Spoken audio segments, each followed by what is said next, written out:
Shut up and sit down. Go. God, that was profesh, because we didn't have the black screen of doom there, mate.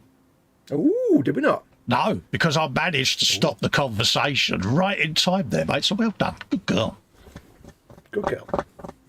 Yes, folks, welcome to the Friday Frolic with me, Festa, and him. Hello. Fox, I still haven't got round to doing the banners, mate. My apologies, but I've been... Don't worry, it doesn't matter. I'm not fussed. I've been tired, as you know, and yeah. So I will assure you I'll do them tomorrow. No rush. Anyways, folks, yes, welcome. If you'd like to keep this channel alive, support this channel through patreon.com/Festa67's workshop, or click the join button below, or use the $ to leave a super chat. It really is massively appreciated, folks, and every penny I raise goes into this. So there you go, folks.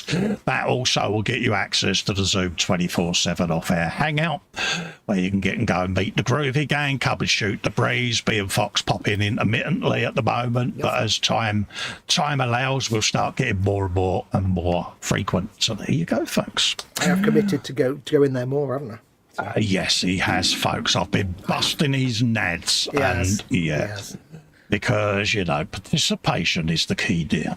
Anyway, folks, there's the wall of blurb there up the top there, as you can see. Join this channel and all of that. Affiliate links. There will be more affiliate links that will be going in there soon, folks, okay? What else is there? Who's in the chat? We got Marcus in the chat saying hello. Hello, Marcus.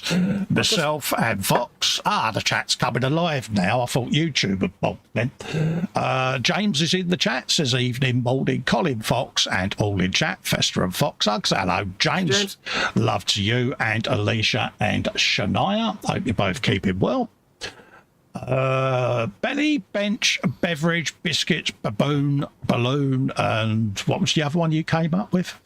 Can't remember. Bathroom. So, yeah. What colour is your bathroom? Yeah. Bathroom. So belly, bench, and all of that lot. So what are you eating? What are you building?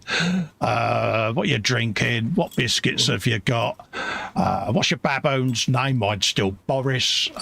Yeah, all of that. Jeff Light is in, says hi, Colin Fox and everyone in the chat.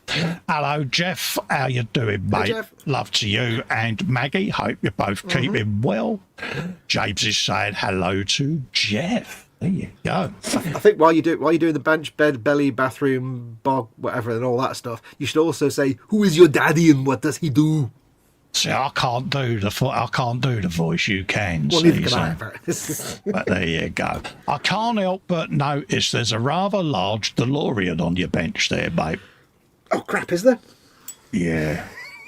Yes, I had it all out from the other day, so I'll just carry on building. So. Hey, mate, gets it done, doesn't it?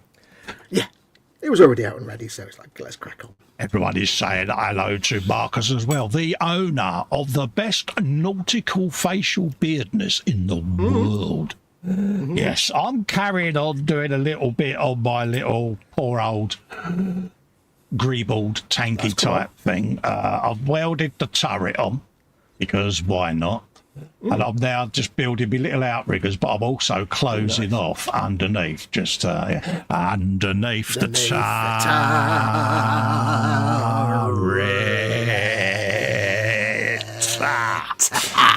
There you go. It's almost like we know this, we rehearse this, but we don't. I know, it's getting worse, isn't it? So yes, so that's what I'm up to. I've glued the arris underneath, and I'm just going around with many little squares of filling in this little void so that it then closes it off and looks a little bit more sexy. So there you go. I like the way that looks like something that you'd see on the side of like a proper drill, like workshop pull down drill thing, you know, like the Savage would use. Yeah. Whatever you call them, the big bzzz things. Oh yeah. It's like a component. Yeah, drill press. Yeah. Yeah, that's the one. That's the words I'm looking for. So yeah, and the hole is deliberate. I was going to use the door to fill it up, but I'm thinking of putting a big George Stephenson rocket style funnel coming out of it. This is correct. Exhaust pipe or something, you know, so. I can just see all the little metal strips holding it in place, like the outriggers and stuff. Exactly. So, yeah, that's what I'm up to. So I'm just building some support braces because obviously it would need it. And, yeah. So that's what I'm up to. It's just a bit of fun, innit? What is that big red tool, if you pardon the expression? My big red tool, this is my amazing styrene cutter. Oh, it's them things. Yeah, my alligator, as I call it, because obviously I'm cutting Thick. yeah, thick old styrene to go underneath the turret. So that's what that is, mate. And it's actually got a little ruler on it and all of that lot as well. I wondered if that was like a little laser sight or something. Yeah, it's a ruler of measuredness. Yeah, I like that. So, yeah. So there you go, mate. For those that are interested in what this whole little build started life as, it's that. This poor little thing there. That just smacks Indiana Jones to me. I don't know why. It does, doesn't it? I was trying to think of the film, so cheers for that. But I got a bit carried away. It's got a turret, and then the original turret's going to have a gun port on it. And, and then obviously you've got your little Jimmy front tracks. Oh, it's brilliant, isn't it? It's so good. So yeah, that's what I'm up to, and I'm just finessing this whilst I can before I put the chassis on and all of that, because it's easier for me to get to, and I can just close all of this off. So that's what I'm up to, folks. I've got to figure out as well where I'm going to put them, because you got to, in here. Yeah. So yeah, there'll be more going on. Another additional exhaust system might come up out the way or something like that, you know, because why not? So there'll be. Did you not at one point have a load of spare exhaust and things from a Wasbomb Dackerjet? Yeah, I've got 2 greeble boxes above me, but kind of can't get in and out the chair tonight, mate. As I said before the stream, I've been helped in my chair tonight. So I can't get the big greeble boxes, I'm afraid, but I've got a load of stuff. But yeah, nice. So if there's one thing I think people love to see you doing, it's just making stuff up like this and just. Yeah, I mean, I know it's not everyone's cup of tea, and they probably don't want to watch. Well, don't watch then. But yeah, tough. This is what you excel at, and we love it. Yeah, it's just one of them little things. But what I'll do during the week, I'm having a bit of a move out of the part work stuff at the moment to give me a bit more room, is I'll get Leps to drop me greeble boxes down so that I've got them here for Friday, and just I'll leave them down until I'm done with the greebles. Because I can line them all up, see, and then get everybody going, what do you want me to add to this? Do you want that? Do you want this? Do you want that? Yeah. They'll just say yes to all of it, you know that, don't you? Pretty much, mate, yeah. Do you want this? Yes. Do you want that? Yes. Oh, yeah, Marcus would just turn around and say, everything in them 2 boxes you've got to put on that model. I'll be like, damn it. You'd have your cup of tea in your hand, they'd be like, yes. Yeah. And, yeah, why not? So, yeah, because I want to get round to catching up on all my builds. Also, I've got the Bluey bus to start. Oh, sorry, which bus is that? Yeah, the Bluey bus. And the Bluey car itself is going to come on the bench. I'm not 100% sure when, but I want to do I wanted to finish its vignette or its little thing so that people can see the conclusion of the Bluey build. Because I have been asked about it. People are like, oh, have you finished it yet? And so it's got to come back. It's just a time that's been suitable for the pair of us because we've both had a lot on. Yeah. And, yeah, so... I must finish mine, actually. I've still not even got around to painting over the rust. So. Yeah, exactly. So it's just to be left there. And, yeah, I've got my XPS foam, so I can sit and make a base up for it. And a bit of rocky gnarliness and stuff like that. Possibly throw a few orcs in and around it as well. Yeah. And then that'll finish it off. So it's got a little bit of... you know, stuff going on around it as well, you know, because it looks naked without a base to be sat on. It needs it. Yeah, it's a big diorama, but worth it. Yeah, so, yeah, and it would just be nice to think, because obviously I want to put a plaque on it, you know, the Bluey build, because, you know, I'll put a dedication on there for the owner. of the Bluey card, just a little, you know, built for blah blah blah. Yeah. You know, and it just ties it in with the owner, doesn't it? So yeah, Marcus says, plan for the weekend, stream Sunday, a Saturday evening, and not a lot else. You are a mod, Marcus. I trust you implicitly. If you want to put a link in for your Saturday, feel free, mate. I don't mind that, you know, but obviously don't bombard me chat with links, folks, because I'll get told off by YouTube again. Yeah, like one link. But yeah, because he's a good old boy. Right, so that's the second brace bar in. Look at that, mate. The measure. Done. Oh, like a glove. Dum dum. Hey, I tell you what. What? I've done something I said I wasn't going to do. What? I bought a mod for this. What? Well, what I got was. What? Hang on. I got the luggage trunk. It has all the foam insert. Oh, carpet, nice. Yeah. And it has a tool set that sits Nice. in the foam shapes. Yeah. And it's got a carpet fit inside the bonnet. And the only reason I got it was because the strap that holds the spare wheel in place, like the moment I got it out and tried to thread it, it just went all frilly, and I can't thread that It's through a now. bit bish. It's a bit like the Eleanor seat belts. They are Yeah. absolute biblical backside, as James will know. Yeah. Yeah, you're supposed to thread it through there. That's not good. So what I'll do is I'll just do it upside down. Yeah. I'll put a little bit of plastic card on the bit there and make it look like a buckle, but then the foam will hold this in place.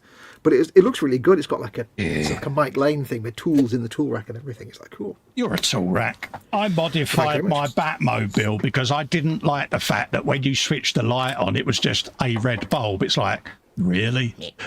So I want mine to revolve, and it does now, so I'm happy. Man, that's good.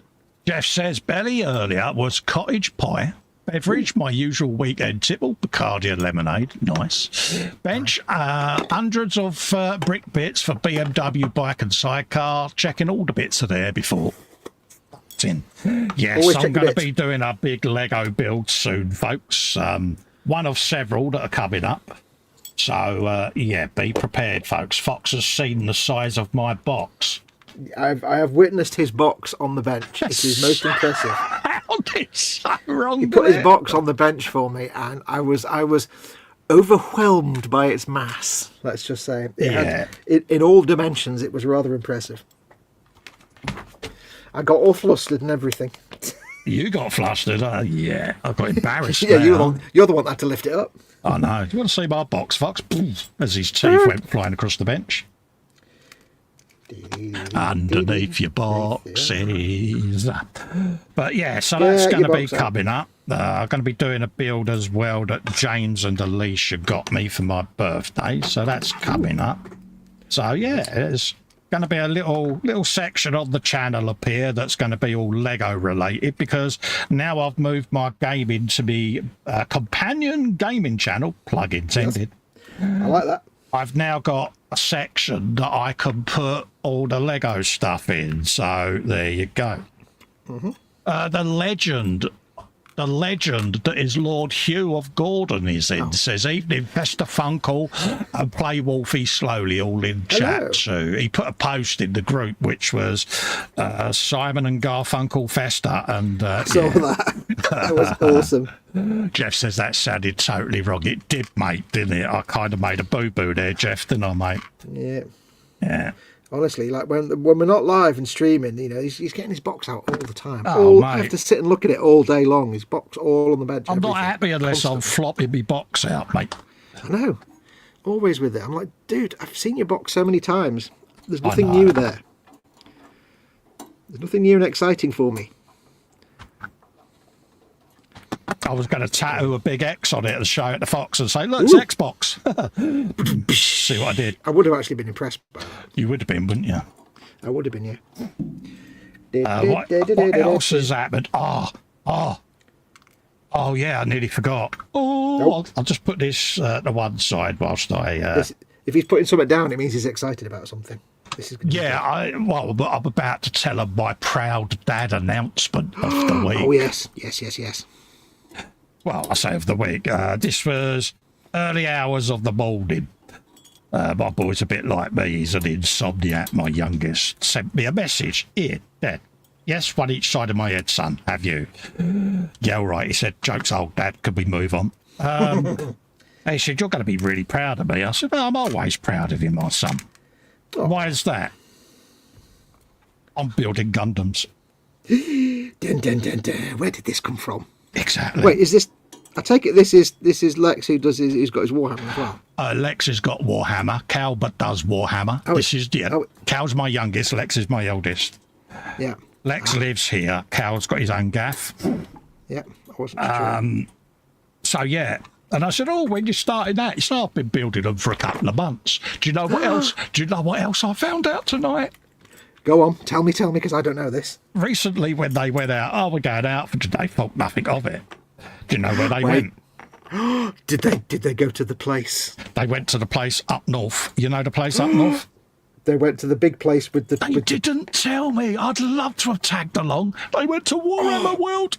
Oh, they didn't tell you? Didn't tell me. Oh, man, that's the... Oh, I only found out on H tonight. I was like, they never even told me. Damn it. But yeah, I'd have been... take you with them. I would have been so uncool to be around because I'd have been squared like a boo-boo anyway, but yes. So when they said we'd been to Warhammer World and you said, what did they express any guilt? I think Cal might have bought something from Forge World. Oh. So he's coming round tomorrow, so I'm going to press gang him and I want all of the juicy gossip, all of it. And you're going to say to him, next time you go... yeah, they will get beaten to within an inch of their life for the error of their ways. Yeah. They need to be given the shame. Get the bell. Or just at least get a video. Ding-a-ling-a-ling, shame. So he made that mistake of, tools and equipment and things like that got raised as a subject. So I said, road trip, come over here tomorrow, we'll go through stuff. Yeah. I'll do you a load of, I'll do you a load of stuff. I'm going to give him a load of my stuff anyway to start him off. I said, but do an Amazon list, mate. Yeah. Send it to me. I'll send you over all the links, affiliate links. Oh, see what I did. Mm-hmm. And, I like that. Never miss an opportunity. You taught me so well. I taught you.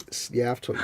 But he was going to go out and buy God-hand nippers and that one. Yeah, don't do that. I said, I'll get you them through E-models, mate.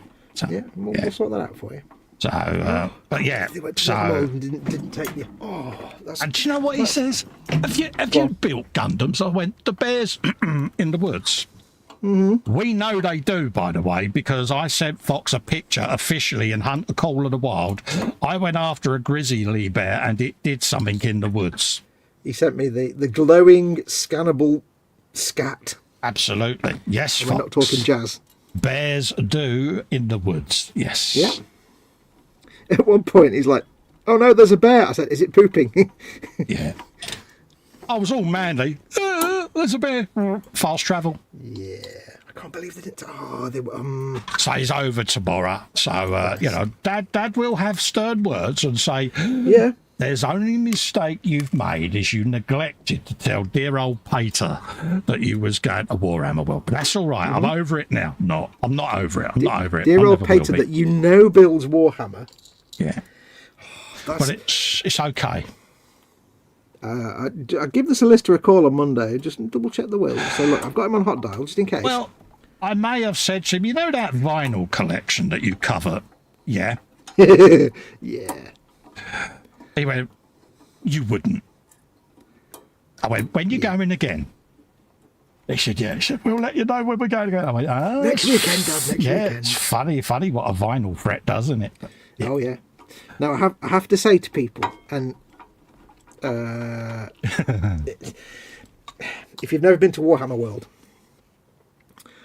if you are the most die-hard person that is always like Forge World, no, never, no, never, no, don't need all that rubbish, no.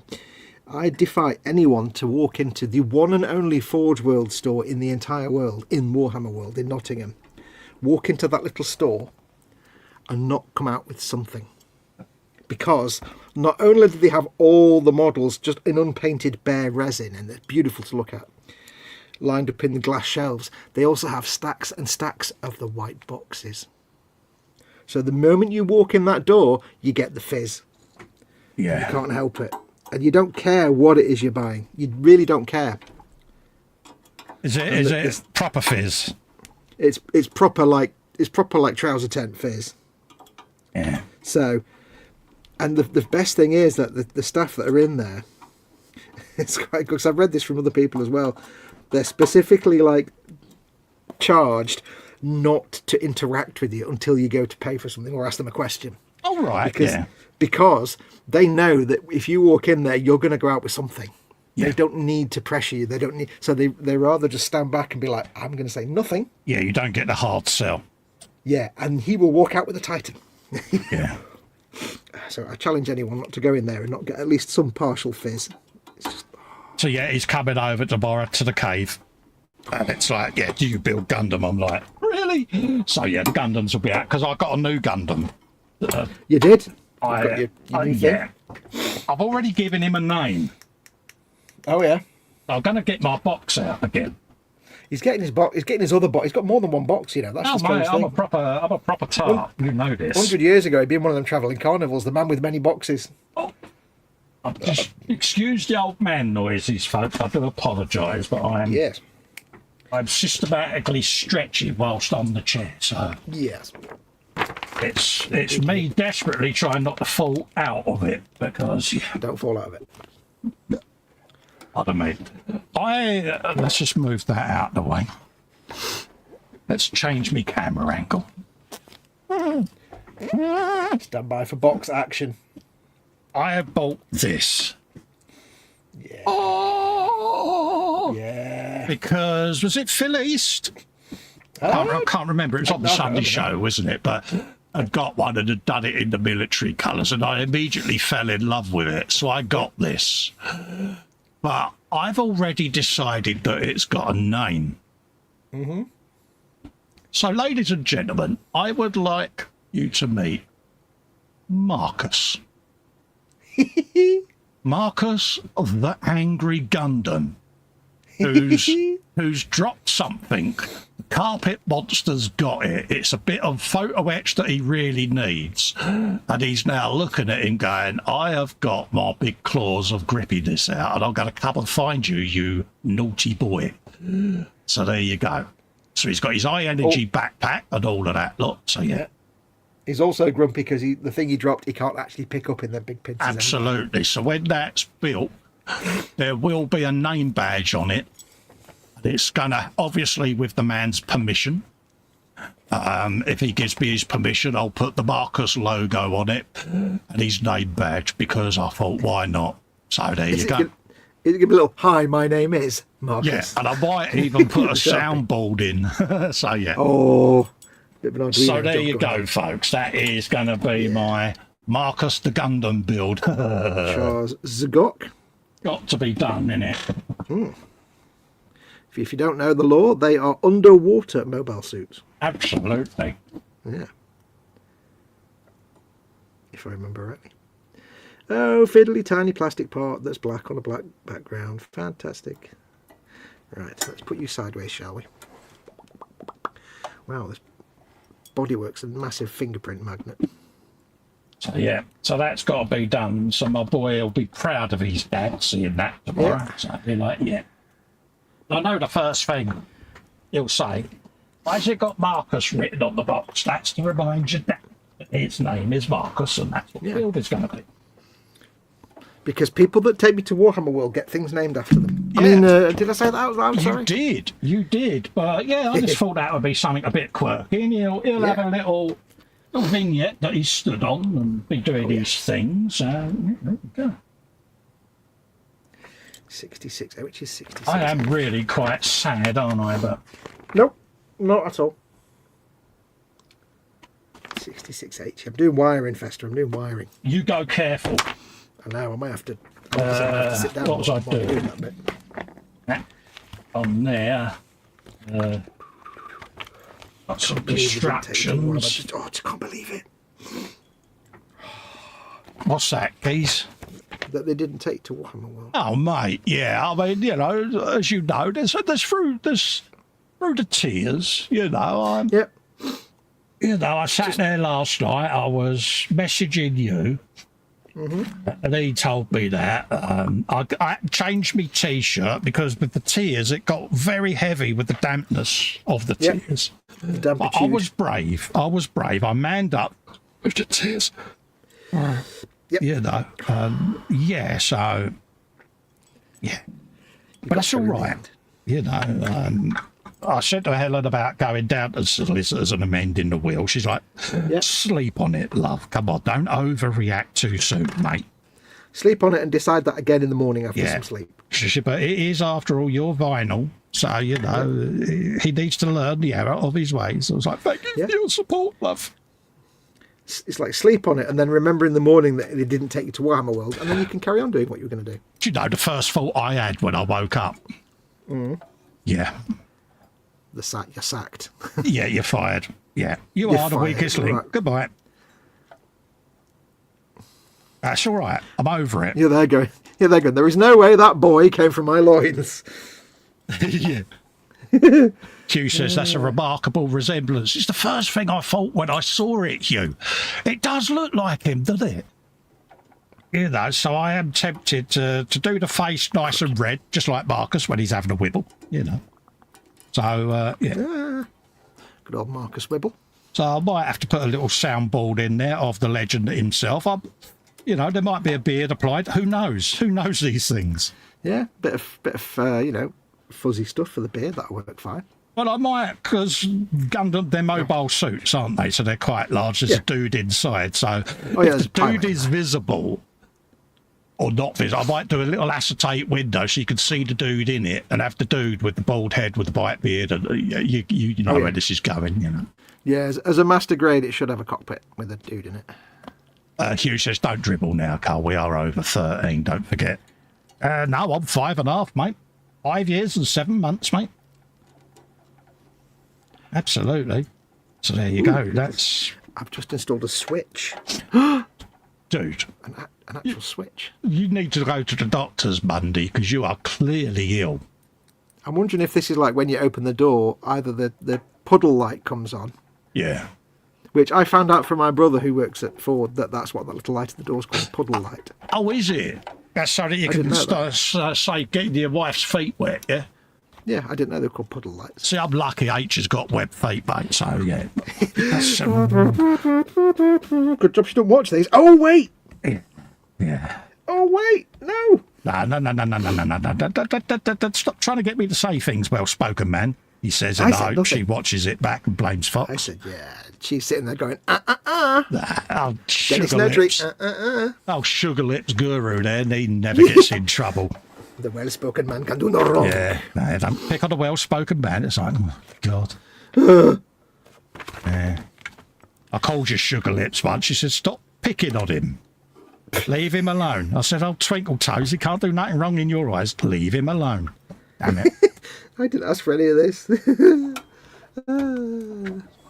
Hey, just wait till Auntie Winnie starts doing that as well. Oh, yeah, when I told her that we was threatening your mum with Winnie, she said, leave poor mum alone. She calls her mum a wolf. So, leave mum a wolf alone. She says, leave her alone, let her be. I shall tell Mama Wolf that. And then I get you spoke to the well-spoken man. Yes. How's Mama Wolf? She likes her she likes her updates. So. Hey, Auntie Winnie. We like Auntie Winnie. Mama Wolf likes Auntie Winnie. Yeah, H asks, Mum asks, Winnie asks. She's getting quite popular. A light little fan club. Yeah. That's Mum does all of occasionally that. ask, how she said, how's me mum and how's Auntie Winnie? I said, your mum? What? Yeah. She said, how's me mum? See, Win. You got a fan club. Did. You'll be sitting there now without going, say, me. Talking about me, not you. Not you, Sugar, me. Alan's like, I'm just sitting here quietly. Yeah, he'll just sit there going, oh, thanks. But he normally messages me and goes, yeah, she's been watching your show again. In bits, she is. I was like, oh, bless her. In bits. Yeah. Sniggering away. He says to me, he said, don't encourage her though, he says. Yeah. We've had them her. conversations, haven't we? Yeah. We've had them conversations. Because she sits there and goes, see, they think it's okay. It's like, yeah. No. Yeah, we're a bad influence on her, apparently. Yeah. Okay. interesting way to put that. Yeah, I'm like, yeah, right. Hang on, we're about now. I'm sure that's the other way around. PJ's in. He says, morning, Colin, Fox, and everybody. Hello, Hey, Peach, PJ. mate. Lovely to see you, mate. Hope everything's all right, mate. Yeah, and that you're doing all right, fella. Because, yeah. Good to see you in. He says, morning, Maggie and Jeff. Hugh says, I wish my old mum was still about, chasing me around the kitchen, saying, will you stand still so I can hit you? Oh, bless. Yeah. Stand still so I can cut your hair. I can always remember my mum. She was like Indiana Jones with his whip. My eldest sister got to that age where her and my mum had a bit of a ding-dong, as mums and daughters do. Yeah. You know, dominant female, dominant male, you know what it's like, you know. And she called my mum something unrepeatable. Oh. And my mum at the time had one of them, do you remember the old Hoover, which was the white top half with the grey bottom half, the ball-shaped one? The sphere, yeah, I remember that. She had that in her hand, my mum. And she swung it around like Indiana Jones's whip and launched it down the hallway. And my sister was taken out like a bowling skittle, you know, with this Hoover. I still remember it. And I've not seen me mum lose her rag like that, only with the old men. And, yeah, it was like, whoa, didn't expect that. Where did that come from? Absolutely bladdered me sister off her feet. We still talk about it now, you know. My mum goes, oh, I wasn't that bad. He goes, and whenever she says that, Marion will always say, yeah, do you remember the Hoover? Yeah, but you did call me a name, she says. It's like, yeah. Yeah, it's a true Bernardo's moment, that. Oh, yeah, but it was one of those moments. I mean, you couldn't do it nowadays, could you? You know, imagine it now. You know, what happened to you, love? Ah, my mum threw it over at me. Right. Okay, so we got that braced. Bitty. We want to do the same the other side, don't we? Yeah, you do, Cole. Brace. You know, Brace that would be a impact. really good idea if you did that, Cole. How'd you Hey, thought Cole, that? guess what? Yes, mate. That'd be a really good idea if you did that. Say, I knew I liked you for a reason. Don't know quite what it is, but I knew I did. You pay well, I'm Oh, not gonna Bobbins, complain. sorry to hear that, mate. He says I'll be scattering my dad's ashes tomorrow. Oh, bless you, mate. Condolences, Bobbins, mate. Yeah. Oh, bless you, mate. Yeah. Well, I hope you get the good weather for it. Yeah, absolutely. And toast one to him afterwards. May he rest in peace, Bobbins. Bless him. Yeah. Sorry to hear that, mate.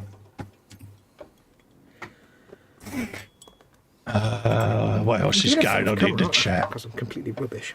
Hugh says, my mum was a school teacher. She knew how to wield the strap. Oh. Yeah, bless. I have respect, Bobbins. Been there, mate. Yeah, absolutely, mate. Yeah. Always sad when you lose a loved one. Certainly is. Right, so we want to thin that down a tad. Thin it down, my son. I apologise if all you see is my elbow and back of my head and stuff. AJ thought my head shines. Right, you see the back of Fox's? So I did. I see what you did there. I went there.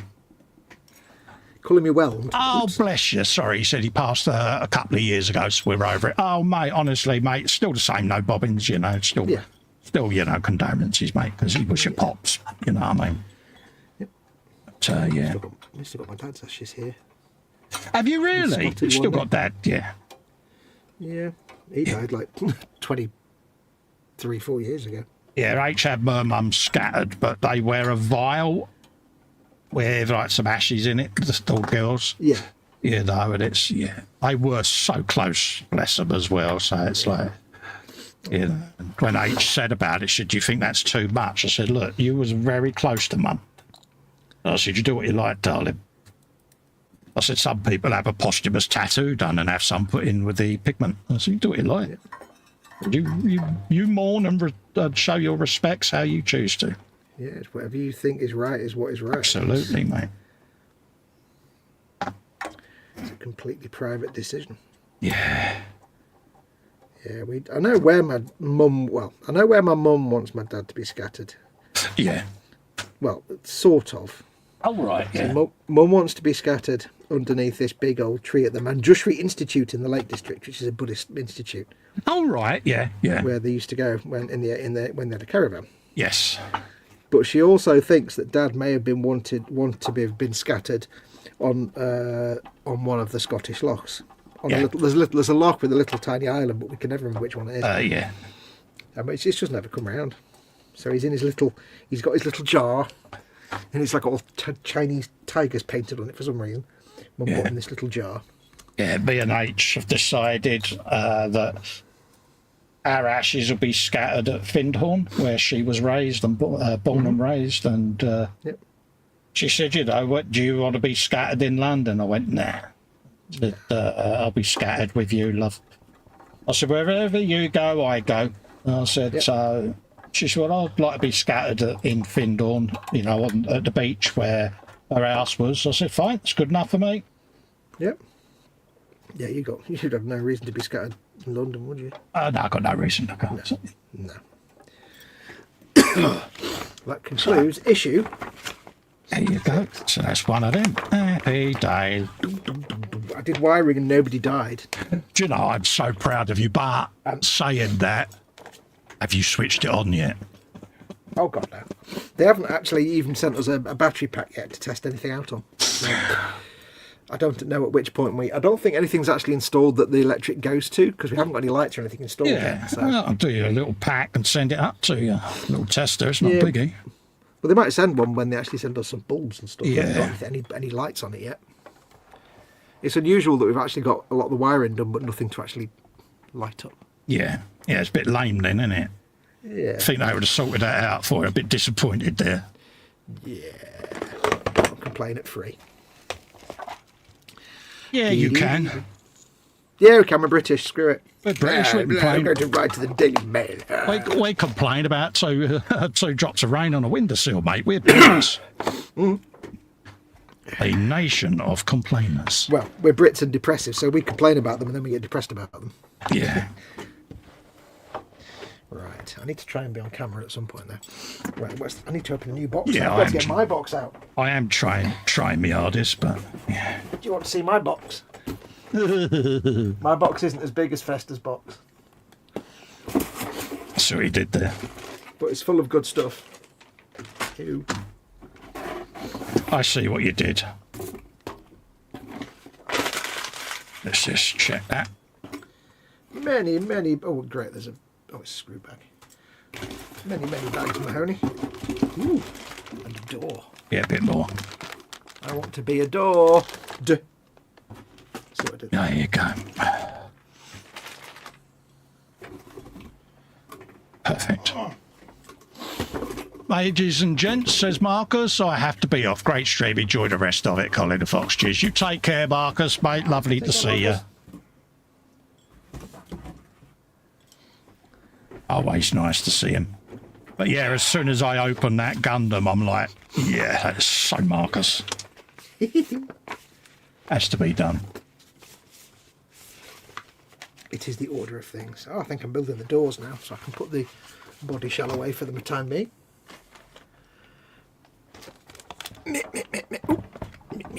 He says, Hugh saying us Scottish folk have got to see, agree your grit is allowed on our shores. Well, I married a Scottish lady. So. Yeah. So, it counts. Yeah, we do spend a lot of time in Edinburgh. Mm. We do like it up there. See, I was born and raised in England, but my dad was from Glasgow, so... We wanted to move up to Edinburgh, but it's one of them, innit? Oh, it's Edinburgh. Oh, no. Even the boys want to move up there. It's nice, Edinburgh. Yeah, it's lovely up there.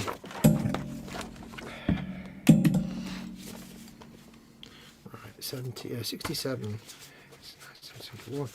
Okay, so let's start. Right, so that's another one, and then we got a third one to go down there. Right, okay.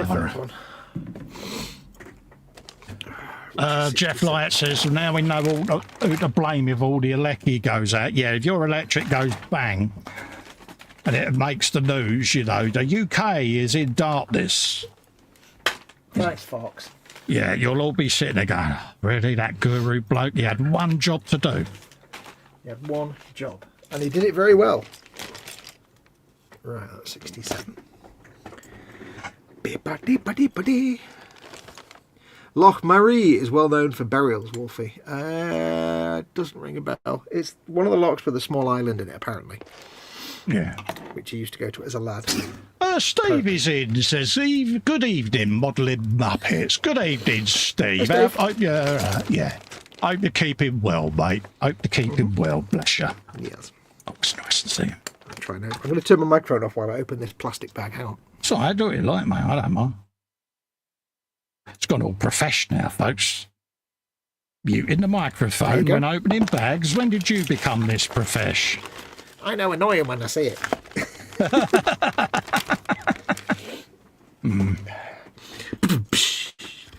I see what you did there. You see what I did there. David is in, Sprue and Glue, saying hi. Hello, David. How are you, buddy? Lovely to see you, mate. To see you. Lovely. Did he do well? He did. Nice to see you in, mate. Hope you're keeping well, mate. Right, let us... Bless him. Get stuck on that piece of carpet, thank you. Let us prepare the screws. Screws of preparedness, was that, dear? Yes, now let's see which screws we don't have that I need to keep in the bag. Do we have KP? No. KP. Best peanuts in the world. KP crisps. Yep. We don't have KP. I read an article a while ago, I think it was last year, and it was basically things that they'd found on Blackpool Beach. Oh, right. As in, like, sweet wrappers and food wrappers and stuff that have been exposed, and they've been, like, hidden in the dunes for decades. Yeah. And there's all these, like, crisp packets and stuff that were being unearthed in the dunes from, like, the 50s and 60s. But I was shocked how many crisp packets there were of the brand that I actually recognised, like the 70s crisps that you don't see anymore. And I sat there and I thought, I wonder if one of them was mine. Wouldn't it be interesting if, like, one of those was a packet that I dropped when I was a kid? Absolutely. It'd be funny, like, say, especially if you wrote your name on something. Yeah. It's like if they found a little blue plastic figure. I did lose a little action figure in the dunes platform. The little blue dude sat like that because he came with a microscope, a motorbike. Yeah. But he had like a 1960s bike helmet on, and it was all blue. So if anybody ever finds that, send him back. He's one of my favourite little figures. He went with me everywhere. David has put in a £2 super chat. Thank you very much, David. He says, hey you, bless him. Thank you very much, David. Yep. Bless you. Every little helps. It certainly does, mate. Yeah. It certainly does, mate. Don't forget, folks, Festa is for life, not just for Christmas. So if you want to support this lovely man and his lovely channel, do go to patreon.com/Festa67's workshop. It's just down there. He's good, isn't he? Or click the join button underneath this video to become a channel member. He is good. Help him out, and you can keep this channel alive, and that means more nonsense from Festa. Absolutely. Steve says, I'm perusing modelling shops online to see what tempts me. And Hugh says, I heard a Tudor crisp bag was found along with a paperboy and a chopper. David says, sorry, it's not more, but believe you me, David, mate, it all helps, fella. It really does, mate. It all goes in a pot of goodness. And it helps pay for this, the StreamYard and the Zoom. It all helps, mate. So you wouldn't believe how grateful I am, mate. It really does. It makes me feel loved. There's no such thing as only. No. When it's you know, people supporting the channel, it's no such thing as only. Always humbles me. I know I keep saying it, and people probably think, no, it doesn't. It does. He'll tell you. Yep. Because I've always said to him, you know, it's like, even on your darkest days when you're down in the dumps, it's when people think about you. It just means a lot. Yeah, because you always have this kind of air of incredulity that is like, people are actually helping me out and giving me money. It's like because they love your work and they love what you do. And I know, but it's it's just blows me away. It really does. Yep. Right, we've got wheels to do. Wheels. You need wheels. Yeah, wheels out. That's the wrong piece. That's why it doesn't fit. Try looking at the piece and see which one it is. 67F. We've got some more over there as well. Happy days. Right. JP screw. G3 and G4. JP. Yeah, well, I'm going to go for both and put G5 on and all. I'm going to put 6 wheels, 3 wheels each side. I'm going to build them and see what I think. I was going to put super duper big jar Carlos Fandangos on it, but I might just put a triple set on. We'll see. We'll see how I feel. I don't know what any of those words actually mean. Carlos Fandangos and a triple set. None of that means. I know they're all. I recognise the words. There was an advert when I was a kid, and it had an overly done custom car in it. Oh yeah. And it was a bit like the cigar adverts of the time, that type of thing, you know. And it was like, you know, this kid has modified his car with the super duper go faster stripe with the Carlos Fandango super wide wheels, and it just sticks in my mind because of this buffoon advert that was around at the time. And I'm not sure whether it was a safety type advert to try to stop people from doing dubious mods to their cars. But I just remember the Carlos Fandango. And basically, it was this lad walking out who had the world's worst platform boots, bell-bottom combo and these Starsky Nut stripe Carlos Fandango wheels, you know. Yeah. And then he climbed up a power thing and died. Yeah, you know, the Windows sticker there, you know, with Karen and Sharon type thing, you know what I mean? Yeah. And it was like, yeah. Oh, dear. And it was just one of them, and I just found it funny, and I have to remember it. That's now entered my lexicon, Carlos Fandango. Carlos Fandango, super wide wheels. I don't know whether the advert is still on YouTube, but yeah. It will be. All adverts go on YouTube. Someone would have found it. Oh, yeah. If you remember an old advert, it'll be on YouTube. Trust me. Oh yeah, because I often have the R. White's lemonade one going because it's just such a what's his name advert, would it? What? It's one of those nights. Yep. 1980s adverts basically paid for N. Rytel's house because he did all the voiceover work, and the guy that did all the songs that also did the R. White's thing, he I can't remember his name now. Sam, I think something, but he must be worth an absolute mint. He's still around. He still writes all that kind of stuff, but that basically paid for his house. He did all the musical songs and a lot of the VO work. And Rytel and this other guy whose name I've forgotten now, something Baker or something, can't remember now. Ooh, was his mum Ma Baker? Ma Baker. That's what I did. I don't get that. Boney M, wouldn't it? Ma.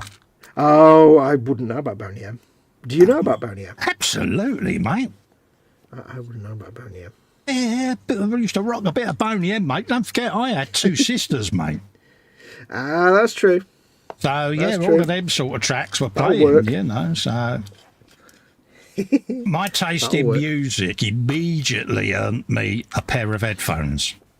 Oh, yeah.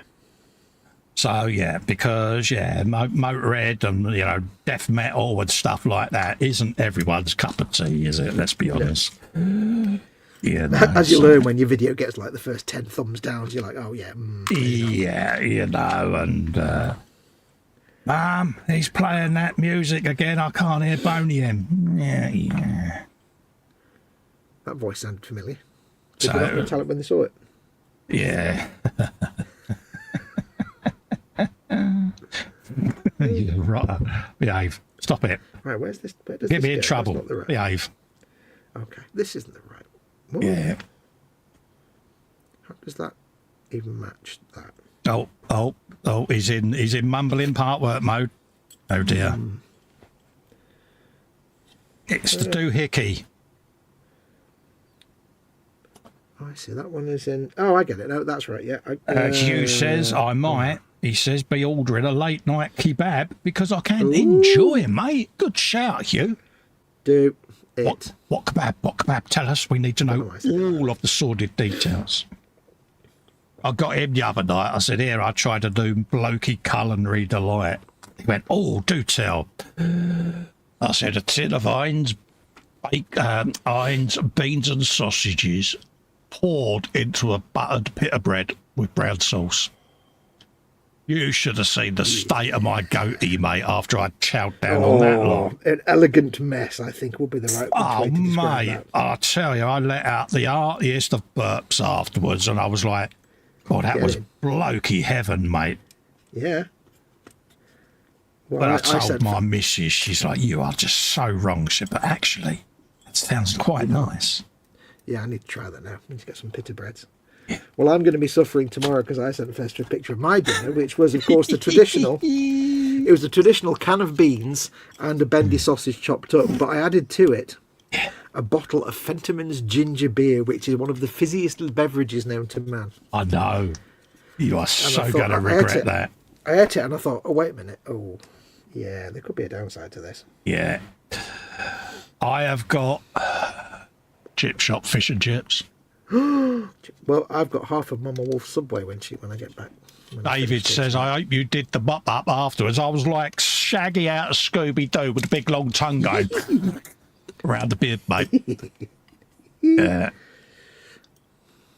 Bobbin says, Fox is trying to plug things together and it's going exactly as we would expect. Yeah. There may at some point be a muted microphone and a dagnammit, you dastardly blighter, you. Well, I've already got a classic Eagle Moss thing where the rendered image does not actually match the thing you've got in your hand. Oh, dear. But I've learned with Eagle Moss that it's always the rendered image that's wrong. So. Yeah, it's a bit like match the food to the photograph moment, isn't it, mate? Yeah, like this one says it's got a little nibble that's off to one side. It's like, yeah, but not that side. You're a little nibble off to one side. Well, see what I did there. In fact, this is also the wrong way around. That's because I'm doing that the wrong way. There you go. Panzer's in saying hello. Hello, Panzer. How you doing, mate? Nice to see you, mate. I hope you're keeping well. All of that. What's up? Meow, meow, my son. Meow. Fantastic. It's some of your meow in here. Freighter a meow. Excuse me. Would that work? Unexpected coughing in the face area. That might do. Let's have a looky coos. So that's got a load of tits on it, so we need to lose them. So get rid of them, Cole. Need them. I've done a couple of puddle lights. I've got one more to do. You're a puddle light.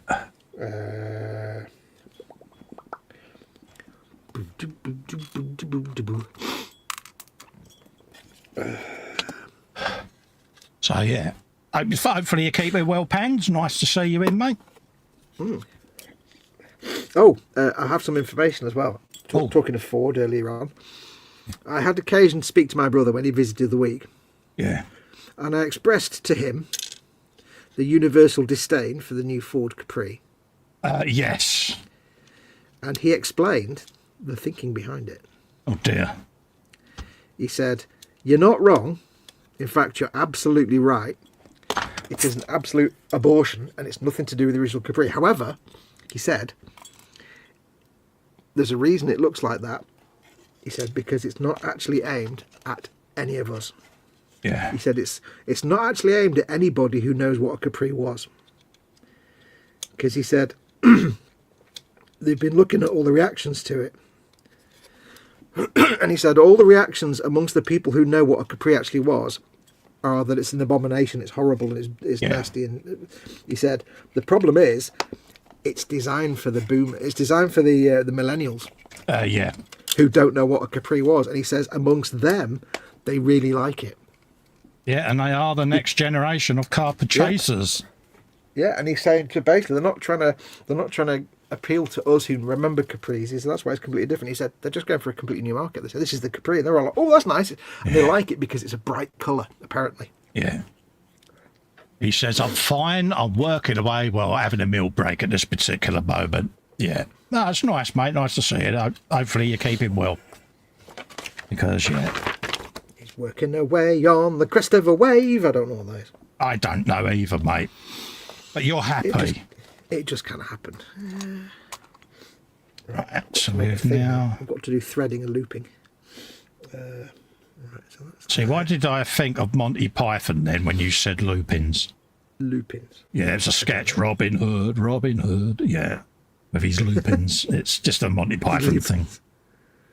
John Cleese is like, I'll buy you some more lupins. Yeah. I don't remember that one. Yeah. Instead of giving cash, he was giving them lupins. It's just... I'm sad for remembering that, but hey, you know, it's first thing to come to my head. Python. My eldest boy, he's got the big box set of all the Python stuff. He loves it, Python. It's ironic how my lads have got that sort of older gen taste of stuff. You know, it's, How does this even work? What? He's thinking out loud. How does this work? Part A, insert into part B. It goes into there like that, you'll see, and then that goes in. Have you had part work rage, mate? Me? Yeah. Have you ever had part work rage? Yeah, I did the X-Wing. Oh, that's right. Yeah, it was you, wasn't it? Yeah. And nobody forgets the X-Wing. Right, that doesn't need to be. Was that proper dagnammit? It wasn't it? Yeah. That was made worse by being live on the telly box. Yeah. Yeah. I did some editing recently, and I sat here one night at about 3 a.m. trying to build Robocop when I had a real bad day of the shakes. And I got through it, you know, I filmed it, you know, this 10-minute episode took something like 3 hours, but it was fun. And I'd forgotten all about it. And like I say, I have a big folder where I archive all video stuff, and then I go back into it and I then edit stuff ready for release. So I'm sitting there and I thought, I know what I can do. I can edit the Robocop stuff. I messaged him. I said, I've just had the biggest giggle of my life. He said, what's that? What's happened? I said, I'm editing Robocop. I said, and I have just come across a 20-minute wibble that I had forgotten I had. Yeah, I remember you telling me that. Just 20 minutes it was. Yeah, 20-minute wibble, mate. And it was basically me berating my hands and carcass, and I was going for it. And I was sitting there giggling, and H was like, what are you giggling at? I said, I may have had a wibble. Went, when? I said, sit here and listen. She listened to it. She went, they're about normal for you, love, she says, when you're having a carcass wibble. And I went, yeah, I know. I said, but I don't normally hear it back because you're saying it, aren't you? Yeah. You know, you don't realise at the time how extreme you can get with yourself. When you don't.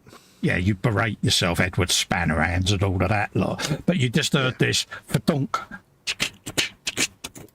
as I left myself behind in the cave in disgust type of thing, you know. Bloody stay there. Yeah, stay there, you blah, blah, blah, blah, dagnamit. Yeah. It's like, yeah. So, yeah, I was surprised at how bad my wibbles can be. H was like, yeah. When you're on a rant, you don't really pay attention to yourself, do you? Because she often gets upset when I have a carcass wibble because I can be quite vocal against myself and my condition, you know, and yeah.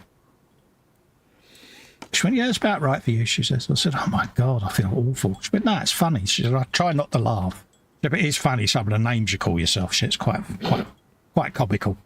She said, but I don't live with what you're living with, she said, so I can understand how you feel, she said, but yeah. Yeah. Lex was like, yeah, that's mild, mate. He said, you've done better than that.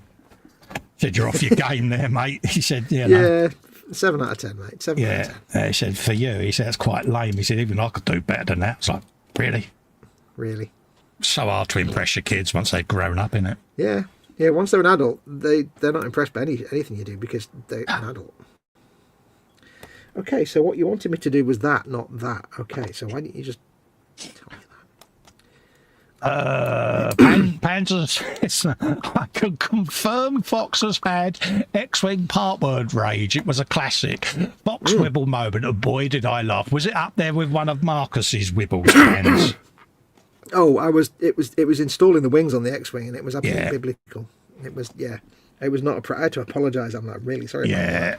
We got to see a Marcus wibble in an hangout one night where he got up out of his chair and he stomped across the man cave and he took a real Henry Cooper punch to his light on the bench and it just spun round and smacked him in the arse as he walked past it. It was brilliant. I remember the mockery of the light that was taking place. Yeah. At the time. It was proper.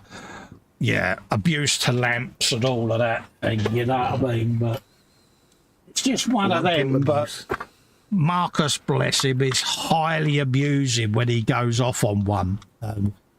We don't help because, like us, he can come out with some classic one-liners, and it's just the expression on his face and the walk when he stomps off with the hump. It's hilarious. Yeah, you don't help because you know it, and therefore you want to milk it as much as possible. Absolutely, and we just sit there going, it's the right thing to do. Yeah. Of course, it don't help because we're like, do you feel better now? And he starts again, so we wait until he calms down. Are you done now? Is that everything? Yeah. Of course, maybe me. I said, you call that a punch? That lamp's laughing at you. He swung at it again. Yeah. So, yeah. So, this is why we say, kids, Revell kits aren't good for you.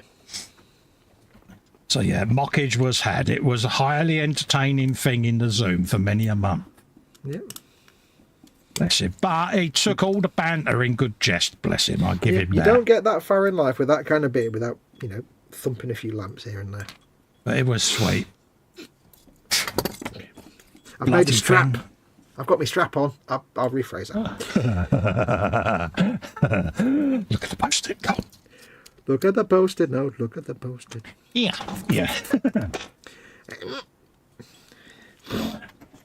So we got. I was telling Festa the other day, I had a dream the other night. Oh dear. Because I've got some stuff I need to send Festa.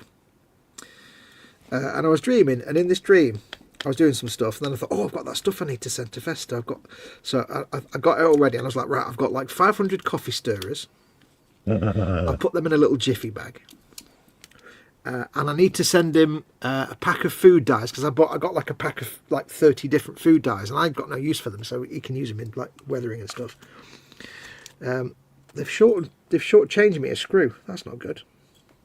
I think that you've been such a good friend, mate. I've got the perfect gift I could send you for your birthday. Mm. Oh, yeah. I've got a really nice, useful slushy machine, mate, that's got your name written all over it. Slushy machine. So in this dream, right, so I'm like, right, I've got I basically got a fan home box, like the one I just showed you. It's like that big. I thought, right, so I put the coffee stirrers in a jiffy bag. And I'm like, right, there's still loads of space. So I got the box of food dyes. I was like, right, I'll put them in. And the box is like this big, and it's like I've used up that much space. So I'm like, right, I need to send him something else. What else can I send him to fill the box out? Because I can't be bothered trying to make the box smaller, because that's a pain in the bum. So I went on Amazon and bought 50 bendy sausages. And then in the dream, they arrived instantly, and I managed to get them into this box. So I sent him basically a box that I imagined in my dream, because of course you know what's happening. I imagined he'd been opening this live on air, and it'd be like, coffee stirrers, great. Food dyes, brilliant. Oh, why have I got 50 bendy sausages? He'll be sitting there when he opens his going, how comes I've got 15 tubes of milliput? Oh, now I can make things out of milliput, which I've always wanted to do. Have you not managed to palm that? I mean, get rid of that yet? Well, Cal's coming round tomorrow. He'll get some. Oh, that's good. Hey, tell you what, though. Giveaways. Yeah, best thing you can use here, Cal. Bit of milliput comes in really handy, mate. How do I paint this bit, Dad? Yeah, you want some milliput on that? I'll have a tube. Nah, take the lot. Take them all. Give them to your friends. This is what happens when me and him order stuff late at night or early in the morning on Amazon. We neglect to check quantities. Yeah, we don't look at the numbers. See, I inherit it from Mama Wolf. Yeah. So, I was lucky, though, because I got a lot of that for the price of, 5 tubes. And it was like... Yeah. A few of my mates that are model builders, they've had some. It's like, come on, take some of that. Yeah, with me, it was, I saw something, it's like, well, I've not really got a use for 100 coffee stirrers, but I could make something out of them for a bit of diorama and stuff. So I bought 100 coffee stirrers, actually ignoring the extra 0 on the end of the number 100. So I've got 1,000 coffee stirrers with no use for any of them, really. I've got 500 disposable paintbrushes, and I've only disposed, I'm about to dispose of my first one. Yeah, I've not even disposed of my first one yet. Because it is rather clagged, but then it's like, part of me just doesn't want to part with it. It's like, get it in the sonic cleaner and get it all cleaned up. Do you know, that's a bloody good idea. We're so Yorkshire that we take a tiny 1p disposable eyeliner brush and we sonically clean it to make sure we can keep using it because we don't want to use the other 300. Poor old Claptrap's full up over there, and I've just used one in the corner. It's like... It's there going, Minion! My missus says I'm more Scottish than she is with thrift. Yeah. Oh, yeah. She said, you take it to a whole new level. I said, waste not want that. Wait a minute. I tried to tell her that I'm being environmentally friendly. Oh, he's now hunting for something that he can't. Yeah, he's looking for it. He's like, yeah. You've thrown away something you shouldn't have, haven't you? Oh, I used all the wrong screws. That's why I ran out of an AP screw. I just used all the wrong screws on that door insert. Oh, you spawn. Well, they fit, so it's not a problem. I used KPs and JPs, but they're all APs I used, and they all fit perfectly. Hey, mate. I think. Work. Yeah, I think so. Nothing's falling out. Apparently that goes on there. Okay. For some reason, I've got the music from Gremlins in my head. I have no idea why. Hey, mate, if it makes you happy. You see what issue number it is?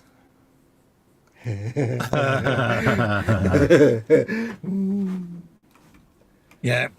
Cue our 5-year-old sniggers. Is that a nice round number? Oh, I'm not even. Oh, it's not even that one. I'm supposed to be in 68. Hang on, where's 68 then? Right. There it is. Your magazines are out of order. You're out of order. They're laughing at you now. More wiring. Oh dear. Goes in there. I think I have to make a mechanism. Yeah. I reckon that'll work. So I'm going for it. Let's put these screws that I didn't use. Oh, that rhymes. I'm a poet and I know it. Yeah, I'm so proud of you, soldier. KP. How does that come out? Okay. Now I'll go around there. That. Gonna have a bit on there, my son. Have you a little bit over there? And slap that in there, just like that, my son. So you got much more to do on that one? I'm on issue 68, and there are 120 issues. Oh right, okay, yeah, so quite. But I've only actually got up to issue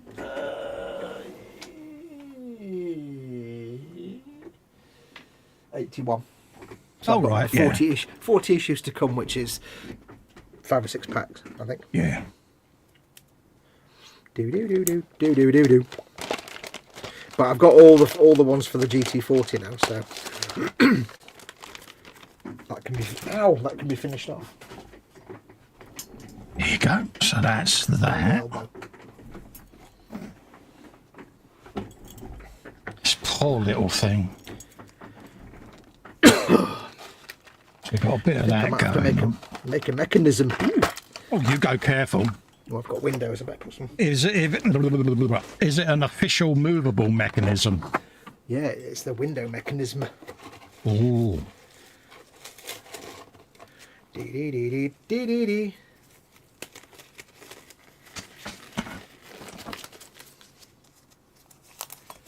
Right. I shall put some blue nitrile gloves on. Oh, you're not putting your white ones on then, no? I'm looking at the microphone. Can you hear my look? I can feel it, mate. Can you hear the anti-Winnie look on my face? Oh. Oh, actually, can you hear the look of H disappointment? You just pulled the Winnie card on me. Yeah, well, I made it worse and then said, actually, now I've got the H look of disappointment on my face. That's what it is. Oh, really? He's pulled my own Winnie card on me. That is low. Well, I'm used to using anti-Winnie to get Mum to do things, you see, so... The thing is, it does work, doesn't it? Yeah, I've threatened to grass Mama Wolf up to anti-Winnie several times to get her out of bed. Okay. I've got to tell her she go, Winnie, don't. She normally says, oh, yeah. It's like, look, I don't mind being a grass. I'll be a grass if I have to. But that makes Winnie giggle. She's like, it's poor mum, she says. Don't feel sorry for her. Still a threat. Yeah. Don't feel sorry for her, Win. That'll encourage her. It's like, think of all the world problems that could be solved if you just waived the threat of getting Auntie Winnie involved. Well, she did solve so many issues. She did threaten to go to a large country in the east Mm. and have a word with a particular leader and tell him straight, your mother didn't bring you up to behave this way. And I loved her for that. I was like, that is so you, Win. Oh, what happened of the plan of her and your mum to write to the current incumbent, by the way? Yes, they are. What's his name? They are sending a letter. Still? Yeah. Oh, yeah. Typewriter's still out, is it? Well, see, he has since gone on to remove winter fuel payments for pensioners. Oh, yeah. So that has really pushed the boat out now. Yeah. So, as you can imagine, yeah. She's not impressed, and neither is Winnie. No. So, yeah. So we got that coming out of his Harris. Right. Got bulbs. I take it back. I've been given bulbs now. That's going to go inside and be fed through in there and be poking out of his rump. I could live with A that. yellow bulb to go in the red light. That's good. I like that. We are then using what were the namby-pamby fart-ass guns that were in this that are going to be coming out of the sides. So there's extra gunnage. Okay. So we're happy with that. I'm always so nervous putting those bulbs in things. Why? Because you just always wonder if you're going to sit snap on those there. little, if you're going to snap those little metal bits off and ruin the bulb. No, When you've they got to take a push them in a fair really- old bit to get them to snap off, mate. Do do do do do do do do do. It's a bit like a paperclip. You can bend it, but if you keep going, then it will go. Yeah. Reminds me of someone. Yeah, but this is me we're talking about. If it can be broken, I will find a way to break it. Oh, if anyone's going to break it, it's going to be you. Yeah, I could break something that was encased in like concrete. I could break it. Do you know that is going to work? I am amazed. I've come up with something that works. That's what you do. I'm actually quite proud of myself for that. What have you done? Let me look with my... Oh, you've not got it. You're fiddling with it. Let me know when you've done it and I'll have a look. I want to see what you've done. That goes there like that, was it? That goes there. Why is that big gold, I wonder? Not one wheel, Oh, it's on that bit. not two wheels. Oh. Yeah. Oh. I know. This is why you should never throw your wheels away, folks. Never throw wheels away. Triple wheel hub goodness, because why not? I want a hamburger now. Yeah, get if the middle tyre goes flat, but hey, you know, I don't think of these things. Yep. I don't care about that. You've got two others that'll stay up. That sounds wrong. However way they do it, it's the German army. It's obviously correct. It's silly. No, it's correct. I've done more wiring. It was very simple. I still haven't decided about colour, paint, anything like that on this at the moment. It's just getting it to that point where I could look at it and go, yeah, that works. And then it's like, you've just fitted the tyres and you've got to paint it. Why did you do that? Because I can. I don't care. Yeah. Because I can paint it and just repaint the tyres rubber black. Yeah. Rubber black, they'll come bouncing back to you. See what you did there? Do you see what I did there? Cool, there was an echo there, folks. Did you notice that? And yes, you're not going mad. The mouth does move. I like that. I was like, am I going mad? Oh, no, it's not moving. Poor old You know, we Max. should have been like, no, why? What? Have you been taking pills or something? Yeah, What? poor old Max was like, yeah, my meds are off, he says. So funny. Yeah, we should have played along with that one. Yeah, please tell me, he says, that I've not taken the wrong tablets. Yeah. We missed the opportunity, didn't we? Yeah. We should have been like, no, I can't see anything. Can anybody else see anything? No, I can't see it moving. I don't know what you mean, Max. I can see the rest of chat going along with it as well. No, I can't see anything. No. Yeah, you should have took the red pill, Max. Yeah, you took the blue pill. It's fun, but it's not the right one. Bless him. Not for watching the Frolic anyway, or the whatever show it was. The Wednesday show. Yeah, it was Wednesday Models, wasn't it? Yeah. I know it's an exciting show, but not for the blue pill. That's just one of them, isn't it? Use some of that. Right, let's lose that because that's... Have you some of that? Undergated. Undergate, overgate. Hugh says, gossamer thin rubber. They were when I was instructed. Yeah. Bless him. That is a word, right? That word gossamer. Yes. There's only one place I've ever seen that used. It's funny, isn't it? Yeah. Growing up, it was only used in one place. What place was that then, Fox? that was the special shelf behind the chemist that you always have to go, oh, God. Yeah, the one where we all used to go in and come out with a comb, a packet of sellotape, and a pack of cotton buds. Yeah. We had like so many packs of aspirin in the house. Yeah. Well, Mum has asked me to come in and buy these. Yeah.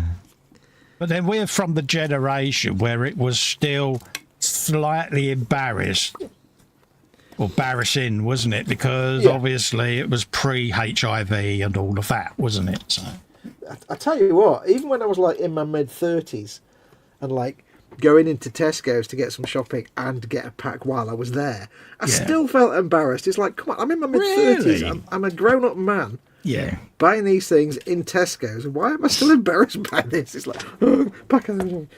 Yeah, it's weird, isn't it? You'd kind of hide them under the fresh tomatoes and the whatever it was. Yeah. And why is it whenever you got them, it was always where the price was missing? Yeah. How much are these? It's like... I just don't understand why it's still embarrassing even in my mid-30s. He's like, oh, God. Yeah. I know them, you're 40, you're 17 again, aren't you? 18. Yeah. So we got that on there. Right.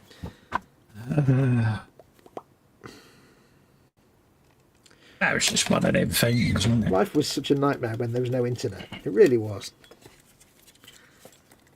So many situations where you had to actually interact with people. Nowadays you can go, nope. Yeah, back in the days when social networking was going down the park with your mates. Yeah. That's a very long cable, but it's not very long on the image. No. Why is that actually 300 feet long? Don't know, dear.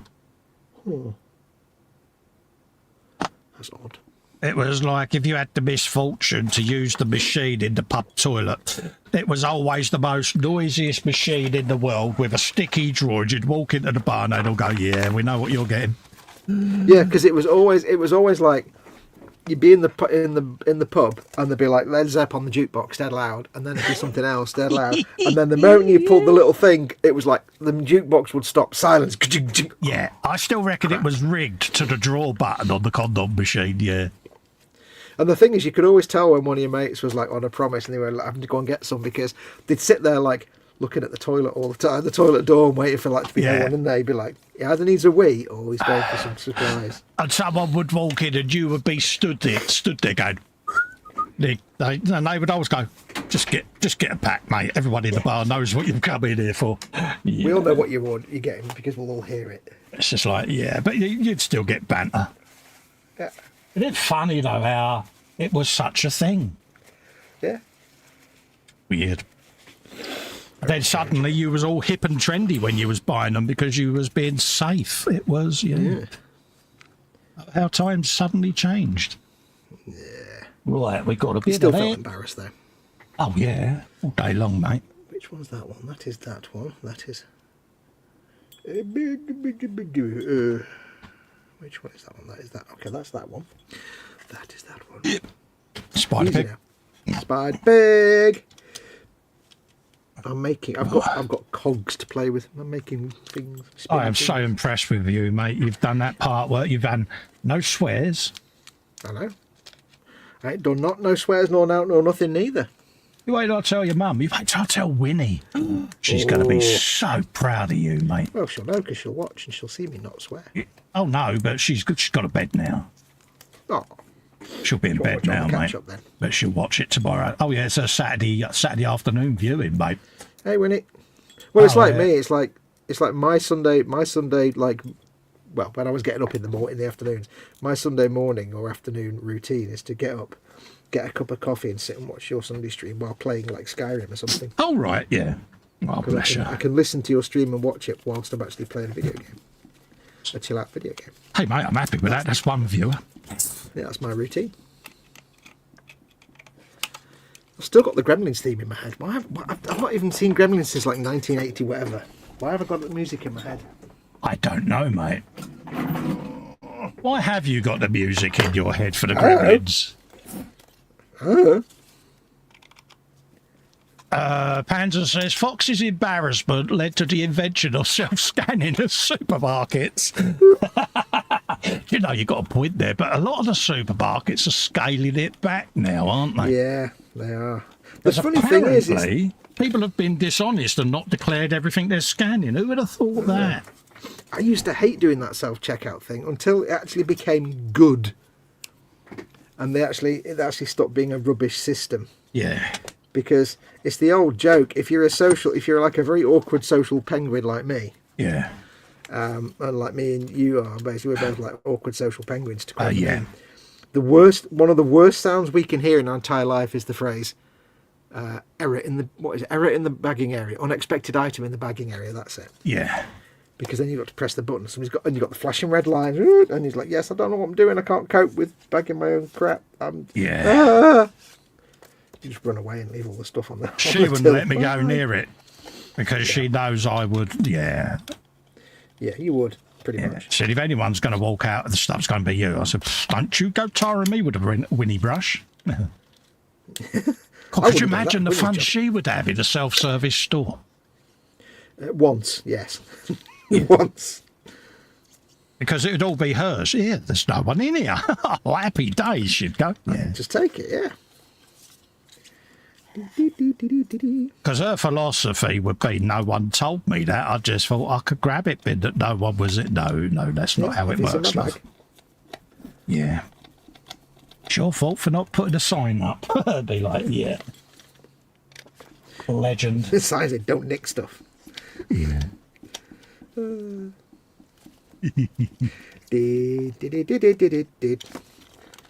I've got some spinning coggly wheels. Ooh. Proud of you, soldier. I've got one more to do. Oh no, I've done that one wrong. I've just did the other one first. Yeah, that does go in there. Happy days. I went ahead too fast. Darn it. You got ahead of yourself, dear, didn't you? Yeah, I did my big middle one when I should have done my little bottom. Like that. Okay. We'll live with that. There's a time for your middle one and a time for your bottom. You should always know the difference. I need HP for that one as well. He's HAPP, yeah. Do. Oh, Mark Bolam. I'm watching him in New Tricks at the minute. Mark Bolan? Yeah. Oh, mate, yeah, I've got a lot of his stuff on vinyl. I love a bit of T-Rex back in the day. No, I meant Thingy Bolam. What's his name? James Bolan. James Bolam, that's it. Yeah, I was going to say Mark Bolan. Yeah. Yeah, he was a musician, mate. Yeah, he was the thing with the thing and the tree and the crashing. Yeah. 1978, mate, that was. With the driving and the crashing and the tree. With the running and the screaming. With the graving. Spinny things. Spinny things. Press that on its wheel unit for a minute.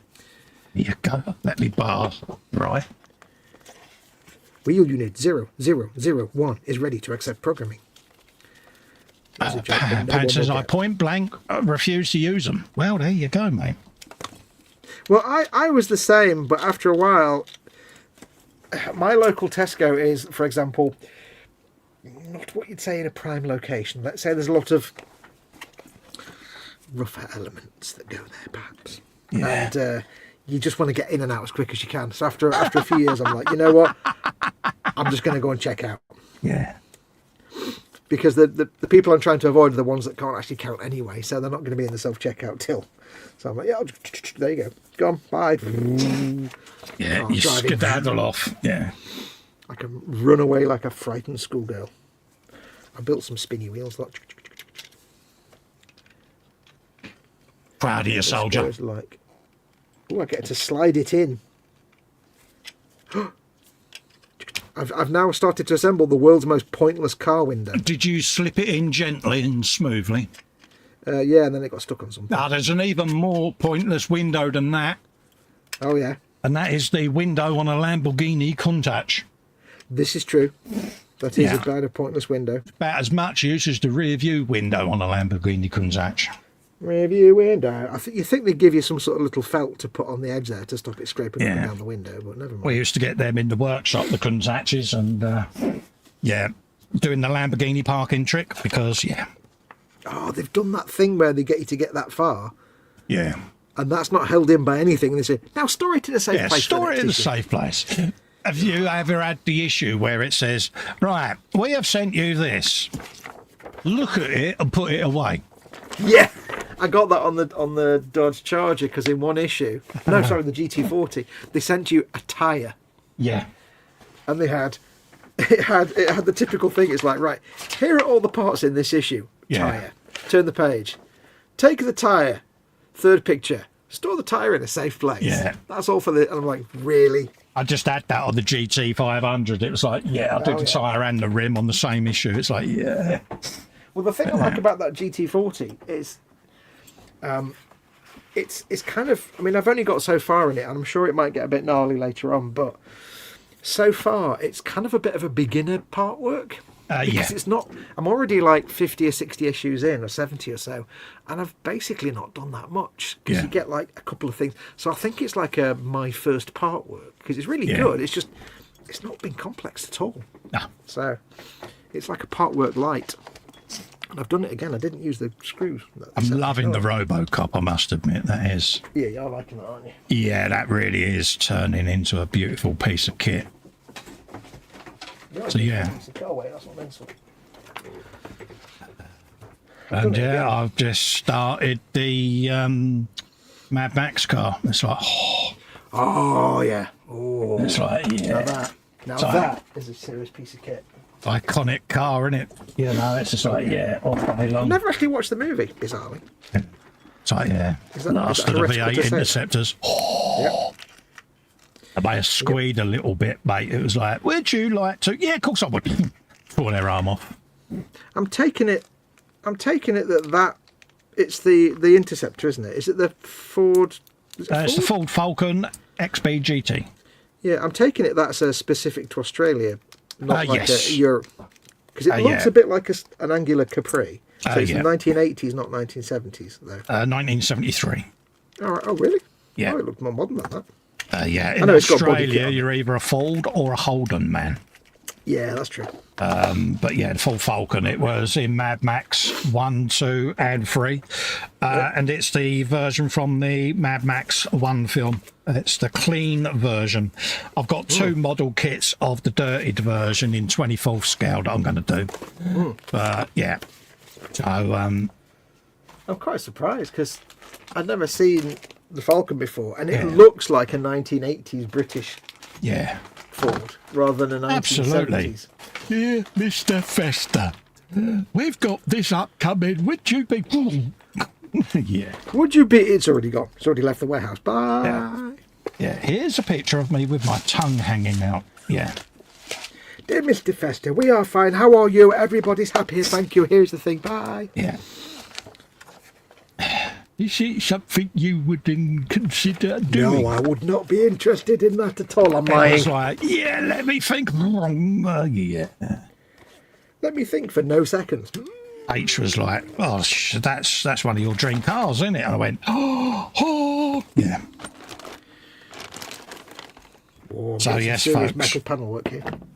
So, and it's funny. I was like, black paint. Fingerprint magnet. I thought, no, I'm not going to get a pair of white gloves. I couldn't. No, I got them gloves because seen someone else do it on the Dodge, and I'm like, okay, well that makes sense. You don't want to get fingerprints on it. Might have been Wayne. But no, it wasn't him. It was somebody else, and I'm like, okay, I'll get some of them. For some reason, I didn't just think I can put normal gloves on. So I got them, because don't forget that was my first ever part work. Well, not first. I just love the fact how you go through this really long attempt to try to justify it, and it's like, bless. But the funny thing is, though, I got them, and the moment I tried using them, they were absolutely impractical because you couldn't grip anything. So it's like, no, wow, that's it, yeah. They're too thick, aren't they? Yeah, not that I would know, because, yeah, you know, they look too thick and not grippy. So clearly, whoever I was watching was just as much of a schmuck and didn't realise that. Yeah. So I never watched their content again. Clearly, you're an idiot. Yeah, but we've had months and months of mockularity from it, I must admit. Yeah. Not that we've mocked you that much. We haven't really. But the good thing is I can go into any museum now and touch anything I want. So absolutely. I can, if I get one of them things you get in the book libraries, in the book museums, where they get like the little lumpy thing that's like a piece of string with lumps in it, and it's got material on it. Yeah, you can do that up in the National Library. You get really old books and that, and it's just. But I don't know what it is, you know, whether any of you out there are similar to me, but when you sit there with a really, really, really old book, I don't know why, but it just. It's gratifying, isn't it? It is. It's life-affirming, the smell. Because you try to think of how many people have probably handled the book, and also its story. It's who sat there and done this beautiful writing and calligraphy, and I love all of that. I've got somewhere in this house, and I can't remember for the life of me where, and I wanted to find it because it was a very good read, actually. I've got somewhere a copy of the Tales of Reynard the Fox, and these are the medieval like folk stories. Right, yeah. Written in Middle English. The whole book is in Middle English. Oh, nice, yeah. So I learned phrases like ween. Yeah. This is not the right thing, I ween. Yeah. And all the pages, they're not square, they're just roughly cut. Yeah. Like somebody's just ripped. So it's like about that thick, but every single page has got a rough edge on it. And I think it was like 18 something or 17 something the printing date, and I got it from a junk shop. Not really worth when much. You see how much effort has gone into the book binding and the calligraphy, it's just phenomenal. And it's like you say, although you've got gloves on, it's that smell of an old book like that. It's just it's enthralling, isn't it? Books are fantastic. It's been a long time since I've actually read a book. When I was younger and like teenager, I was a voracious book reader. Yeah, Helen is fiction stuff. Yeah, but as I've got older, of course, I can't really read books now because I haven't got the eyesight to look at small print and stuff all day. Kindle and things like that. But then she'll say, it just doesn't feel like reading a book. And she's reading, she's always got a book on the side there, and you sort of, you got your paperback there, girl. Yeah, because every now and then she says, you need the real book, Yeah. Can't read that on a Kindle, she says. You've got to read the real book. Preferably in hardback is her favourite. Yeah. But old books. I mean, when we used to go to the caravan, I was still a teenager and stuff, but like Mum and Dad used to go to the local, not antique shops, but they were like bric-a-brac shops, but sometimes they had little antiques and stuff. There was bric-a-brac shops and stuff. Yeah. And they used to be great because they'd always have like shelves of old books and stuff like that. It'd be great just to walk around. Yeah. And every now and then. Miss Nova, is that? Miss Nova says, smell the glove. Oh, yeah. But the best thing ever about old books is when you open an old book, like in a bookstore, and a little tiny silverfish legs it out the page. Yeah. Little tiny silverfish looks, and you're like, oh, wow, that's a real vintage book because it's got silverfish in it. Cool. It's like the book lobsters. The lobsters of books. Right, I need an AP screw. Oh, the lobsters. So many lobsters. And screw. And I've got lots of screws. Hang on. AM, JP, again, DM. Ooh, DM. DM. Right, get in there, mate. Just got to have a swig of tea. Face drying and Gandhi's flip-flop. Let's have a quick look at chat while you're doing that. I thought Fox was going to say put each coffee stirrer in its own individual jiffy bag. My dream's not that weird. Oh no, Colin has now found the next raggy, a disposable brush that will now grace all of his future builds. That's a good shout. Yeah. Steve says I'm going to say goodnight all, so welcome. Goodbye, Steve. Take care. Ta-ra, Steve. Thanks for coming in, mate. It's a pleasure, as always. Hugh Gordon says, did they actually have nitrile gloves back in the future? Wait, what? That's a brain teaser. Gossamer thin rubber. Oh, they've done that one. La, la, la, la, la, la. In and out as quick as I can. The words of all Fox's girlfriends here on date night. And Miss Nova says, I miss actual books. It's kind of sad bookshops are shutting down all over the place. Hello, Miss Nova. Welcome, by the way. Yeah, welcome to the stream. Lovely to meet you. Yeah, not seen that name before. Welcome, welcome. But yeah, it is a shame. I mean, going especially when you go into an old area of a town and there's a real ye olde type bookshop there. It's proper fly fishing by J.R. Hartley shop. You know, one of them. Do you have a copy of Fly Fishing by? Oh, you do. Such a great advert. Yeah, it's like that's like he was in the room there, folks, wasn't it? Oh, you do. It's funny, isn't it? Like just regular bookshops are fading away right now, but where you find books now is lots of, like I say, bric-a-brac and antique shops and antiquarian bookstores that seem to be thriving. Yeah, absolutely. Look at this. How's that for a nice bit of metal, that? Would help if you were centre of the screen so I could see it. There you go, perfect. Nice. That is nice. That just says DeLorean. That's really a sexy bit of Diana there, mate, isn't it? I don't care. Yeah, I don't care. I see what you did there. Don't care who says what. You can't deny that DeLoreans just look kick ass. Oh, wing doors, mate. Wins every time. They may have been a rubbish car. Yeah. Edward Scissorhands, what? Scissor doors on a Lambo. It's just like, oh. Yeah. Oh, yeah. Yeah. Yeah, they may have been rubbish as cars, but damn, they look good. I'd have one. Oh, definitely. All day long, mate. I'd drive a DeLorean now and feel damn cool. You'd want to put a more modern power unit in it because it was a bit bish, wasn't it? The standard engine was a bit... Yeah. Swing it, let's be honest. Yeah.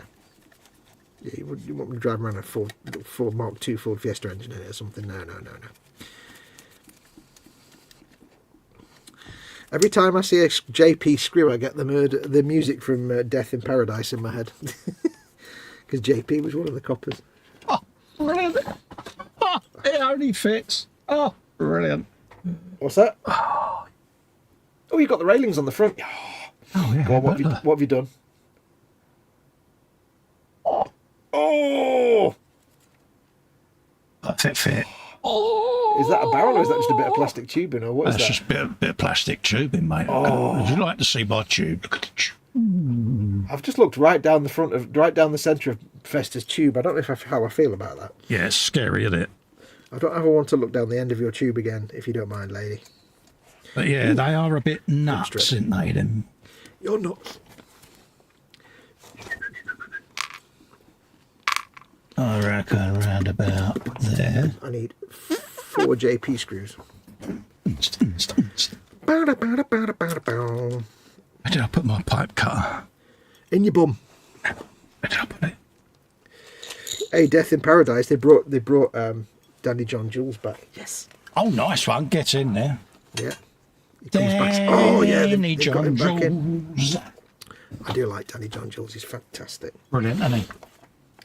JP. He was the cat, wasn't he? Red Wolf. Danny John. Is that him? Yeah.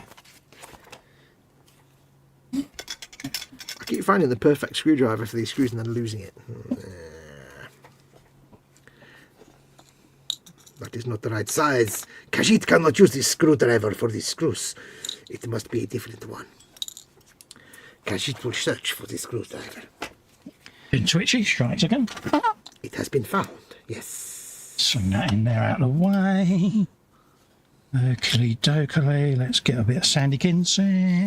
Sandykins. Nice lady she is, Sandykins. It's a barmaid down at the Dog and Anchor. Yep. There you go. Isn't that the place owned by Arthur Moe? Arthur Moe, yeah. Yep. Yeah, his dad's half a job. Yep. Could have been worse, could have been the bakers, but we won't go into that one. Oh, yeah. Daylight, mate. What's that? I don't get it. I can't say on air, mate. No. Right, let's get this one in. Yeah.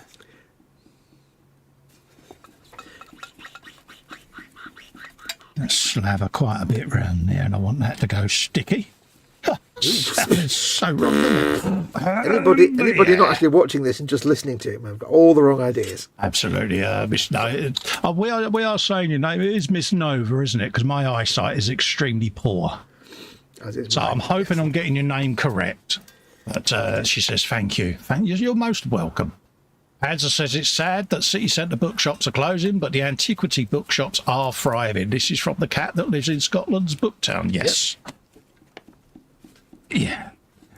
I think the thing with antiquary books and stuff like that is they never go out of fashion because of the nature of the books. But the average paperback and stuff, people just aren't buying them anymore because not most people don't even. There's probably people alive today that have never even never have touched a book, but they will have done at school. But without being at school, I've never actually voluntarily touched a book. There's probably people like that. It's quite sad, really, isn't it? Yeah. I used to read all kinds of stuff. I really hope that books don't become one of those. There used to be these things, I really hope that they are kept alive somehow because, I used to read all kinds of stuff. Purely and simply because I think it has to. Yeah. Oh, that's even better. Look at that. That stands on its rump. Oh, could let me. Yeah. That's looking suddenly massive. Is your workbench making everything look big again? It is, isn't it? Yeah. It's looking huge. I used to read all kinds of stuff that I, never would have thought like a 13, 14-year-old. I was reading. What was I reading? I used to hang around in the library at school. I got all these books. One of them was about. There was some like Eastern European stories, either Russian or something, Soviet. But they were always about this priest. There was a priest, and there was the head of the local Communist Party. It was always about these two characters, and the priest was the main character. It was like he was always getting one over on the guy that ran the local Communist Party. It was like some 1950. Yeah. I can't remember what they were called, Father something or other. And I used to love them. They were great. Never heard of them since. Awesome stuff. I used to I read a book about wolves once and liked it so much that I wrote to the author, and he wrote back, and we had a right correspondence going on. A gentleman called Barry Holston Lopez. It's a very good book.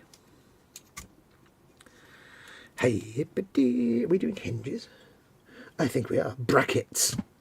Engine bracket. Engine bracket. No. Famous double act from the past, wasn't it? Engine bracket. Yeah, you're a famous double act. I knew you were going to say that. I knew you was going to say that, but I'm happy. Good. Yeah, try not to cut the ends of your fingers off, though, Cole.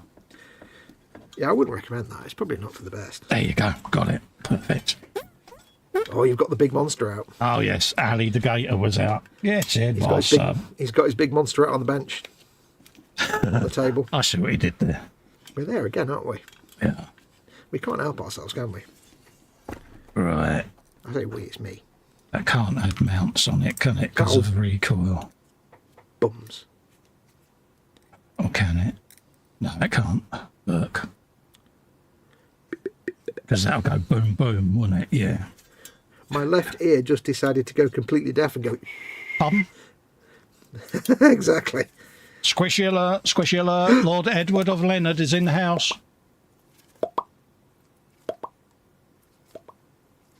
Jellyfish applied. There you go. Miss Nova says, thank you. Not a problem. Our pleasure. She said, yes, my name is Miss Nova. Lovely. We'd be mortified if we were saying it wrong. Yeah. Also, digital is great, but there is nothing like the feel and smell of an actual book. It never runs out of battery. It's brilliant. Yep. Panzer says, ironically, most big cities seem to have annual book festivals. Yeah, we get one here. We've got a ye old curiosity type shop, one of them places, and some of the books in there, they're gorgeous looking, and H does a lot because they do like a book exchange down there, so yeah. I'll try and find that Reynard book for next time so I can show you. I'd never seen a book with rough tattered edges on the page, deliberately done like that. Never seen that before. Edward says, hi, Colin, Fox and chat. Hopefully we are all finding themselves okay. He says, belly was sausage and jalapeno pizzas. Ooh. Bench is having a move round. Beverage, Jim Beam and beer. Bulldog Lulu. Lovely. Nice to see you, Edward. Always nice to see you, mate. And everyone said hello to Edward as well. Because he's a very, very dear friend of ours, even though he has exposed both me and Fox to Squigwidge. Well, oh yeah, well there's that as well. Yeah, you know, there is that. But we have him to thank for this upcoming task that we are both really quite nervous about. Now the question is, Edward, I think we've asked this before, but obviously it's been a couple of years now since you had your jellies. And we miss your jellies. We do miss the jellies. Yeah. I miss the pictures. Have you settled on something to replace the jellies yet? That you can care for and look after? Yeah. May I recommend, depending on what country you're in, roly-polies / wood lice / whatever you want, pill bugs. And I don't just mean the ones that you get when you lift up a bit of wood in your garden. Apparently there's lots of exotic species of them. Oh, right, They're impossible to keep badly because you just put a load of leaf litter in with them and they're happy. There's some big ones called zebras and they're literally black and white striped. And they're cool, they're huge. Just look up isopods as pets. They're brilliant pets, apparently. And we'd love to see lots of pictures of the isopods. Oh, absolutely. We want to see all the pictures. Isopods.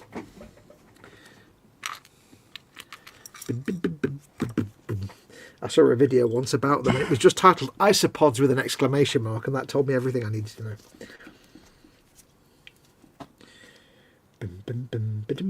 Right, I'm making a wing mirror. A wing mirror. These are the ones that tend to explode off the side of the car when you're building the bodywork, so I shall be careful. Apply with great carefulness. Your great carefulness. I have no carefulness. He has all of the carefulness in the world. No, that's right. Copyright. Shh. How does that even? How does what even what? I don't know. I don't know if I'm equipped to finish that sentence. I'm just trying to figure out how this is supposed to stay in place. Oh, like that. That's weird. It'll be standing up time in a minute, so I'll do that. Oh, yes. Cool. I just tend to. Right, so I need to put the little mirror piece on. You're a mirror piece. I made the mirror pieces, but I'm happy, dear. Remove the backing. I'll get a cotton bud ready. Clean my mirror piece. Remove the backing paper. Do it now.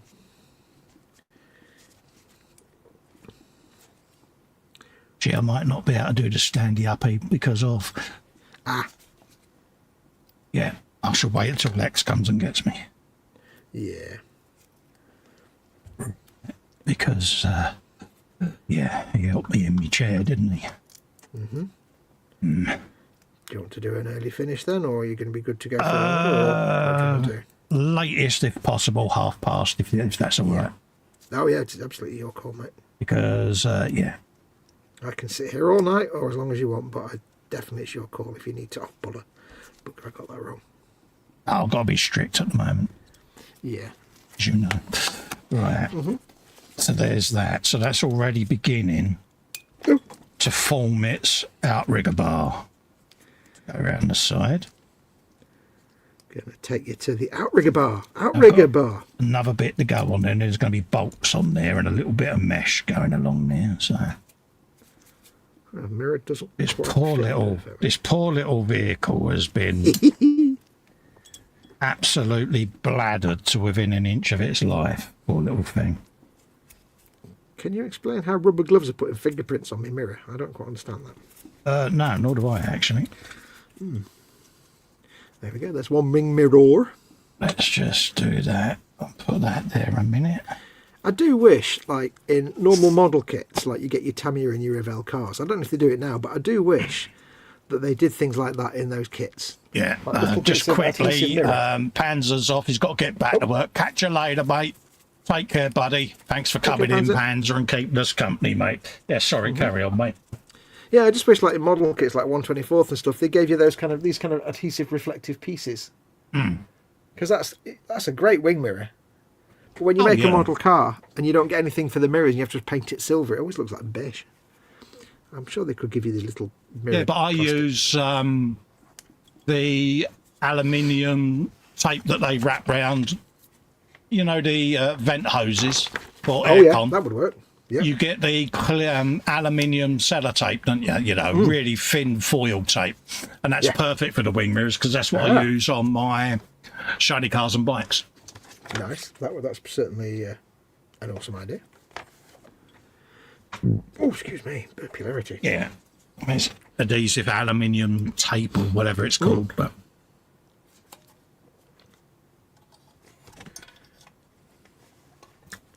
okay, so this entire wing mirror is held on by one screw. Yes, I can see why that's going to be a weak sweet of orange.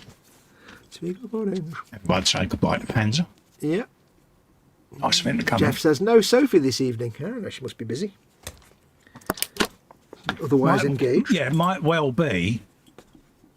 It's a little bit late for her. Could be. So, Has she not been on a Friday show, has she? I don't think. not sure, actually. I think she was here last week, wasn't she, on the Frolic? I can't remember now, to be honest with you, but Some people are just busy doing stuff, or, you know. real life, isn't it, at the end of the day? Yeah.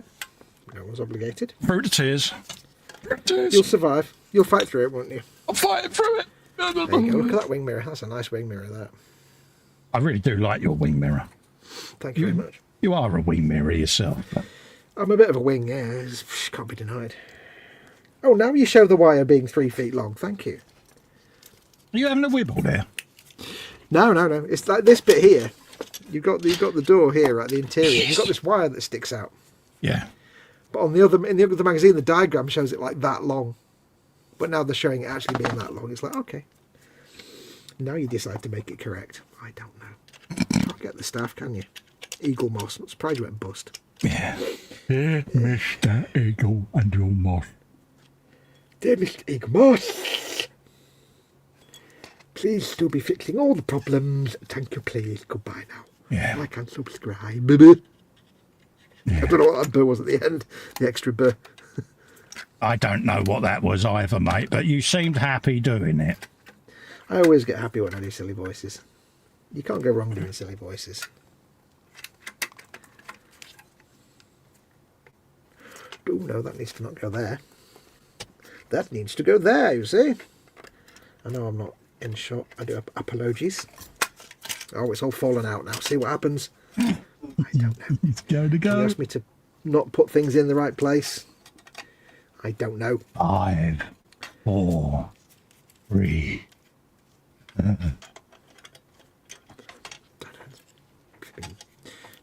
It's laughing at you, Fox. That's what it's doing, mate. It's proper mocking you now.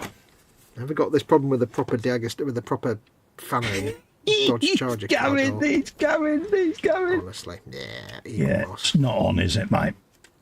Take your cat and take your flap and bugger off. It's a proper conspiracy, mate, isn't it? Yeah. Let me get this problem with D'Agostini. Right. I think we're in. We were. That sounded so wrong, mate. It always is. Slidey window is not fitting. I've probably got it wrong.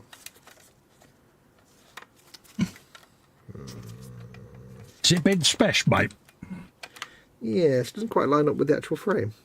There you go, that rest. Wrong somehow. I must have it wrong somehow. Nope. Oh, okay. Of course, the solution is just to have the window down. It's the easiest get out. Yeah, but you got like an outer window that goes round that, haven't you? Yeah, so I'm saying this bit. I'll show. I'll stick it in and I'll put it in and wiggle it around and show you. Yeah. It doesn't. Very Lamborghini-esque window system, isn't it? Yeah, very nice. I do like.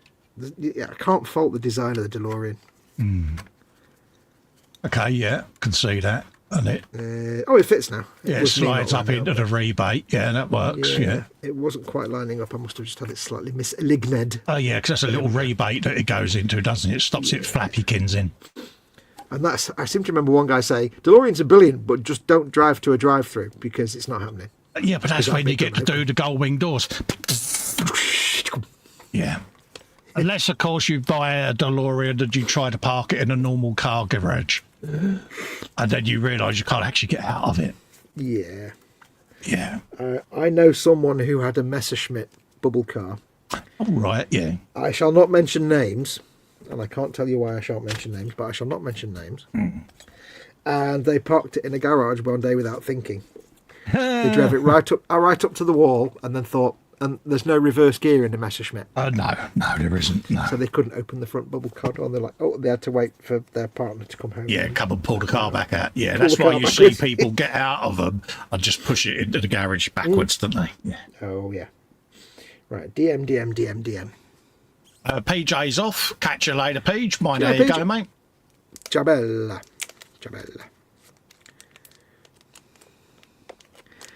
There's something satisfying about building doors on cars. I don't know why.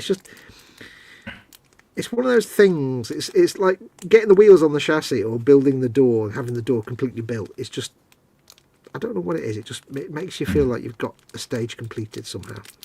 Yeah. It's like a nicely assembled grille on a Dodge Charger. It's just absolutely. Come on. Get out. There you go. Thank you. Absolutely. DM. Are you getting on with yours? All right. I'm just making my little sidebars. That's just so good. Let's get there in it. I love the way it's just like, it's gone from looking like little bits of stuff and components to like this big chunky thing now. It's just come alive completely now. You've got all the bits together. Just starts bringing it together, doesn't it? Yep. it's got that real Wacky Races look going on. Yeah, it's what was that one? The tank one? It was the junk something or other. Yeah. Jeff told us last week, didn't he? I've kind of forgotten already. Oh, where did that screw? Yeah, but it's kind of yeah. Well, it's a little bit eccentric, but I like it. It's growing on me. I love it. It's just the roll bars make it. Well, I wanted to try and do something. I didn't want to back end too high because it wouldn't have worked with the track. So I thought just triplicate the wheels, perfect. Because I then get to use the same wheel arches that came with it. Just put them out on outriggers. Using the same Cheers. Right, is that actually the screw hole or is that completely a different hole? That's the right screw hole. Okay. Yeah, it's slightly different. It's working. It's beginning to get there. I'm happy-ish. I like the fact that even with all the stuff you've done to modify it, the little roll bar things still look awesome. Yeah, I mean, once it's primed and blended together, it'll come good. Yeah. You're a crazy man, and that's why we love you. Poor little kit, bless it. You're the crazy man. I do feel rather sorry for it. But... Well, I'm sure the kit's happy that it's now got 500 extra parts. It's like, I've got more bits than I had when I started out. Cool. Yeah, because I've still got 2 Baneblade boxes of greebles to go through yet. Booyah kasha. Check out my car. It's one of them famous words coming up. I don't want to get too carried away. I love the fact you still say that. It's charming. I know. Adorable. You think I'd learn by now, wouldn't you? Sometimes you sound like you actually believe it. Yeah, part of me kind of does. Oh, bless. It's like, yeah. Don't ever let that childlike innocence die, Festa. It's what we like.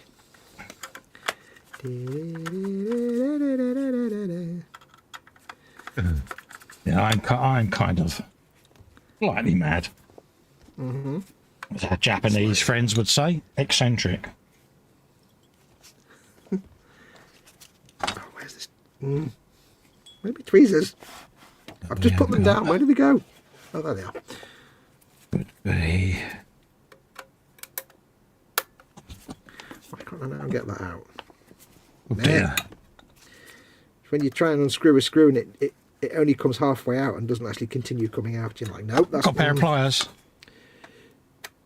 Not small enough to get in there. Oh, mate, you need a... But it's a tight enough fit that it won't just fall out, but it's 2-inch sconce that I can't just... It's a shame you don't have a Festa 67's patented screw removal gripper. Thing. Got my grabber. Oh, there you go. There we go.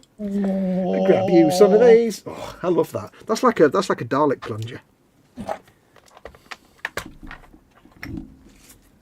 But for picking things up. It's come in absolutely invaluable for part work building. Because there's always sometimes you put a screw in and you think, yeah, I need to take that out now. I'll put a touch of oil on these, I think. Touch of oil. Starring Miranda Redman. And, oh, there you go. That's how you break the wing mirror. Oh, no, you don't. Oh, it does bend. Okay. Put it this way, it does now. Yeah, it does now. I must remember to fold it in then when it's time to do like building and stuff. Yeah. I got panicky then, but it does actually rotate. Whew. Thank you goodness for that. Did you make that? Did you make that panicky noise? That noise of one specific muscle clenching very quickly, and then unclenching very quickly. Yes. There you go. Work. Stand a bit of glue across there. This will all get finaged and finessed. You're finessed. Finaged and finessed. Okay. These are quite tough, these screws. Which way round is that going? He's going that way. So we now need... I've done 2 screws. Oh, there you go. There's the other one. Good. To make the system to run that on. You know when you were struggling to do... You said you were struggling to do your Robocop the other day. I forgot to ask. Did you sit there and did you go, I'm having trouble? That might have happened. Reference. Yeah, as I walked off going... I'm having trouble. Yeah. I must finish the Robocop game, actually. It's quite good. I didn't get that far in it. I must admit, it is a beautiful part of it. Yeah, I mean, it puts my Iron Man to shame because the Iron Man was like, oh... Once you start putting the... You get the arm and you build... It's like, oh, that's good. You build the leg, that's good. Then you get it all together and you're like... he's got no ass. And there's no hips. It's like, where would a person be inside this? It's like, could you not have just... Finish on it is absolutely beautiful. Yeah. That's the finish on the Iron Man's nice. It's just... Yeah. It doesn't look like anybody in it. But yeah, your Robocop looks fantastic. He's actually going to stand next to the PC down the bottom there. Yep. Guarding it. I think if I was going to buy a part work, I'd probably get the Robocop. Yeah. I haven't got space for cars of my own, really. So if I was going to get a part work with my own hard-earned squash. It is a stunning thing. Right, that's that. You're a stunning. Hey, we got those on there. I've put that together and I get the feeling that window's never going to unroll ever again, but we'll find out. There's another bit that'll go across the front if we need it. Because it's got a single headlamp in it. Yeah.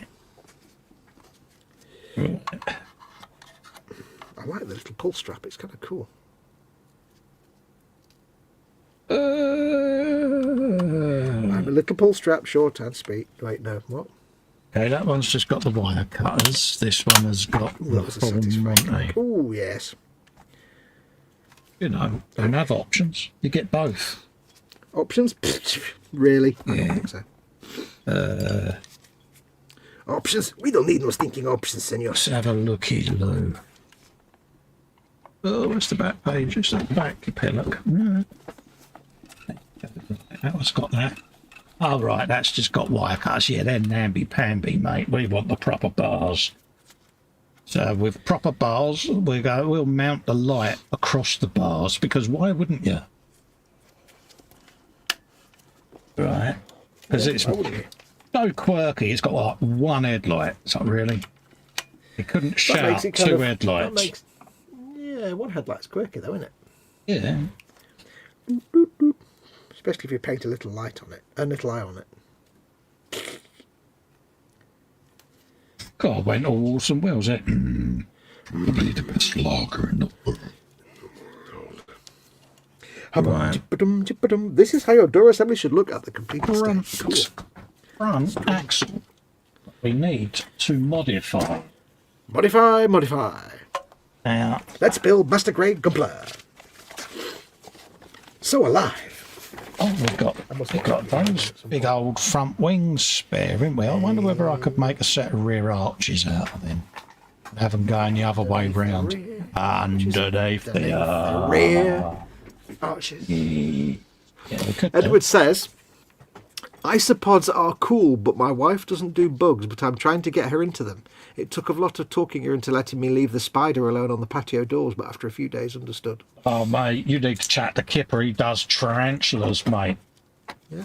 Oh, mate, they're brilliant. Jeff says, Sophie's usually in the chat. She may just be having a night off. She might be doing something else. Absolutely, mate. Yes. Like anything, might have family down, might have gone away for the weekend. I would need that bit, Cole, because we've got to slap that on there. What did there? It's funny, you know, going back talking about isopods and, you know, pill bugs and wood lice and stuff. Yeah. Of all the things you find in the house that you want to throw out, Yeah. little isopods are like the one thing that I'll happily put my hand down and let it get onto my hand and then just take it outside. It's so cool. Oh, isn't ya? It's like, yeah, have you a bit of that. Adorable. Wiggling the little antennas and, you know, poodling about. So we want that. We're on issue 70. We need to shoe on that so that we can mount that off of it. Modifying assembly required. Modify. Right, well, this is hanging a door, so I don't think I'm going to do that tonight. Assembly Will Robinson. Because I probably need to pay attention to that. You got 20 minutes or so it's entirely up to you what you do. Yeah, I'll chat Dolly for 20 minutes. Really? Well, you know what hanging doors is like. Absolutely. It's always a challenge, so I'll nothing else that you can do there, mate? You know, another sub-assembly or anything like that in another issue? No, it's all doors at the minute. It's fine. I'll chat Dolly for 5 minutes, 10 minutes, whatever. Oh, it's not a problem. I'm all right. Take the gloves off and start sweating. Stop sweating. He's got sweaty man hands. He's got sweaty man hands. Sweat. Oh, so everybody starts smell the nuts. Smelled a bit between your fingers after having the gloves on. Yeah, it's not great, is it? No. Yeah, so everybody start chatting now. I can chat Dolly while I'm free. Yeah. Yeah, what you got planned for the weekend, folks? Come on, you got family down, visitors or anything? I've got my youngest lad coming over to see me tomorrow. Yep. To be told off. To basically raid my entire tool stash because he started to build Gundam. So. Yeah, your son's coming and you're happy because he's bringing you something. Yeah. And also you need to he's got to work. He's got to hold his head in shame being that him and his brother went to Warhammer World. You know what I mean? Just saying. Didn't take you with him. It's just not acceptable, is it? It's all right. Mind you saying that, do they really want to be pushing their old man around at Warhammer World? Come on. You know, let them enjoy themselves. Yeah. Yeah, but then again, would there have been the chance that the old man went out and bought them something? There would have been the chance that I'd have been still sat in Forge World going, Well, the good thing is that right next to Forge World is the Bugman's Bar, where they do nice food. Yeah. So you could have been fed and left there and fed and watered and everything. They are on about going up again, so what I'll try and do is find out when, and we'll do a conflab. Yeah. I'll PM you, and it'll be, you can get there, or we can come and get you, and yeah. No, you won't want to come all the way up here. That would be. I can't leave Mama Wolf, can I? So. Yeah. Who said you'd be leaving her? You don't want to take her with you. No. Oh, no, that wouldn't end well. That would be fascinating, but also terrifying. Be funny. Oh, it would be funny. Bring Winnie. Oh, dear Lord. Nigel, the only advantage to that is that's just how you get a load of, like, Forge World stuff. Yeah. It'd be funny. You're like, Forge World's not expensive. Have you remember Auntie Winnie? Yeah. He'd win. Yeah, couldn't get one of those big Titans in your bag, could you, love? She would. I'll have a go. I know she would. Bring your biggest handbag, love. She'd be like, I'll have a go, love. Listen, no, it'd be like, yeah, I was joking with. Yeah, I'm not. I know. Yeah, she would. She'd go for it. But you've been having this conversation at the services halfway back home. Yeah, bless her heart. Did I throw my JP bag away? You're going to go somewhere JP. in there. Edward says, nice show Monday, Cole. Nothing to worry about. I just gave you a slap. I had a leg tarantula when I was a teenager. Oh, nice one, mate. I don't know what the first comment's about. Nice show Monday, Cole. Nothing to worry about. I just gave you a slap. I guess you know what that means. I've got no idea what that means. Excellent. You and me both. Yes. To be honest. Right. I don't know what the screw is going to go. So what show did I do Monday? Was that the Sherman tank? It was, wasn't it, Monday? Yes. It was I think I was, yeah.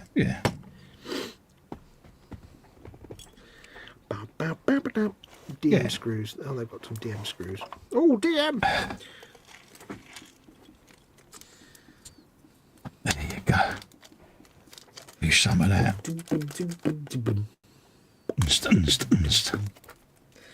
Hello, Claptrap. Right. Jeff Light says he's watching Formula One on the telly, starting the brick bike and sidecar. Other than that, oh, nice. Brick bike. Brick bike. The brick bike and sidecar. I'm going to bring the chassis back down. Chassis. On it. No, chassis. No. Denied. He's like, I'm going to kill you, Festa. I know he wants to. Access denied. Access is denied. I can't fully get the body shell on yet, but you can a bit. You've got to be careful not to trap all the wires and that and chisel and that. Wires and chisel and that. I'll pull the camera up a bit because I can see how this is all looking. Camera and chisel and that. Da da da da. Oh, that's looking mint, mate. It's looking huge. Yeah. How many times have I got confused between the front and the back though? Because of course the engine's at the back, and I go, oh. Yeah. Many times have I done that. It's kind of embarrassing.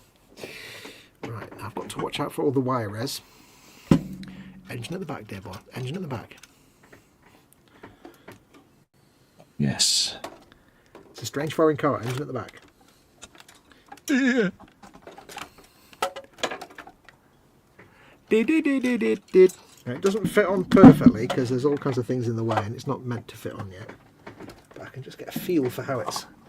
Feel the quality. So what I can do is I can slide my door on there a little bit. So we go there. Drop it in. Kind of looks like a Trans Am with that black frame going on. A minute. Oh, look at that door. Oh, it looks so good. Is it super impressive? It is, isn't it? Look at that. Look at that door. Oh, yeah. So I told you to have time to hang all it. day long. Yeah, it's just putting it on. I'll have to screw it all in and get all the hinges and things. That's the tricky bit. You're an inch. Inge.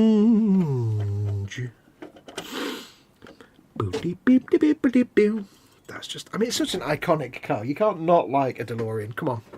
Anybody that says, you look at the Cybertruck now and you think, what a piece of crap. But then you look at this and you think, this is genius.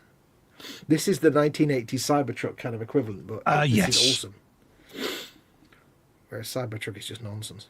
Yes, didn't DeLorean... it didn't end well, did it? No, well, it didn't end well for him now, because there was all kind of shenanigans going on. Bit of naughtiness, wasn't there? Yeah, a bit of jail time ended up with. Yeah. Let's just turn around and say he wasn't a particularly good accountant. Yes, his creative accountancy wasn't that creative. There we go. Right. It's starting to look like a car now. I had this with the Dodge. It was like until you got the body shell on and started getting like the doors in place, it didn't feel like a car. It was just a big chunk of metal with some stuff on it. But now It's starting to look a lot like Christmas. And you know what? If they'd made a front engine version as well, that would have been a great little sort of pickup truck type thing. Oh yeah, all day long. Open bit at the back. That'd be great. But I can't go too far because I need to be able to take the bonnet and the luggage trunk, the luggage thing, the frunk off again and get the bonnet off again. Frunk. I like that word. It's a good word, isn't it? Frunk. The front trunk is frunk. Edward says you was worried about doing the stream. Yeah, I'm terrible when I solo stream. I get quite, what's the word? Tense. Not nervous, is it? Tense. No, it's a bit like a stage fright. I like it pretty much before every live stream. Even now, I'm physically sick before every live stream. I don't know why, but I just am. But I convince myself that no one's going to come in. It makes perfect sense. I mean, it's a big responsibility, especially when it's on somebody else's channel. So it's not like it's, you just go, it's just a live stream. It's not. It's a big ask and a big responsibility. So, and it's good in a way because it's like I said in the chat. You may get really stressed out, but what that means is at the end of the day, you're taking it very, very seriously and you're doing absolutely the best work you can do. Absolutely, I do. I take every live stream serious. I get sick before my own live streams, let alone models. We can take it as a little comfort that you're putting your best effort into it. You're not just you're not just turning up with a crappy camera and a rubbish microphone and going, "Hello, I'm doing a live stream." No, because you take a lot of pride in your work. I take tremendous responsibility for the chat, the audience, and that. I'm useless at reading chat. I know we are bad, but I'm immensely grateful for every single one of you that comes in and gives your time to us. It's just me, and I like to try my best to give you as much of me as I possibly can. So, but you don't take it for granted, and that's important because you see people all the time who do live content, and they just take it for granted. They don't bother, they don't make an effort, and they just assume that people will watch. And it's like you can see it a mile away. It shows in the lack of quality. So yeah, I'm trying to get these fingerprints off the bonnet with alcohol, but I think I just try to. It's all about respect as well, isn't it? You try to treat your audience with respect, with dignity, and all of that lot. And like anything, you want your viewers to feel involved, and that's what you try to do. But I still get nervous because, Well, at the end of the day, it's also a question of pride. You want people to look at your work and say, "That's good." Yeah. You want to be proud of your own work, basically. And you don't want to. You've also got the thing of you never want to disappoint anybody. No, I don't. I hate the thought of letting people down. You know what it's like when I've had to cancel a live stream because of health. Because I'm bombarding him with the ump because I get the ump because it's beat me that day and I can't do what I'm passionate about doing. And for a house, it's just a case of the yips. You get the yips sometimes. Oh yeah. People who take their jobs very seriously get the yips because they take their job seriously. Well, also I'm a firm believer that it keeps you level-headed. Because we've all come across YouTubers and streamers that,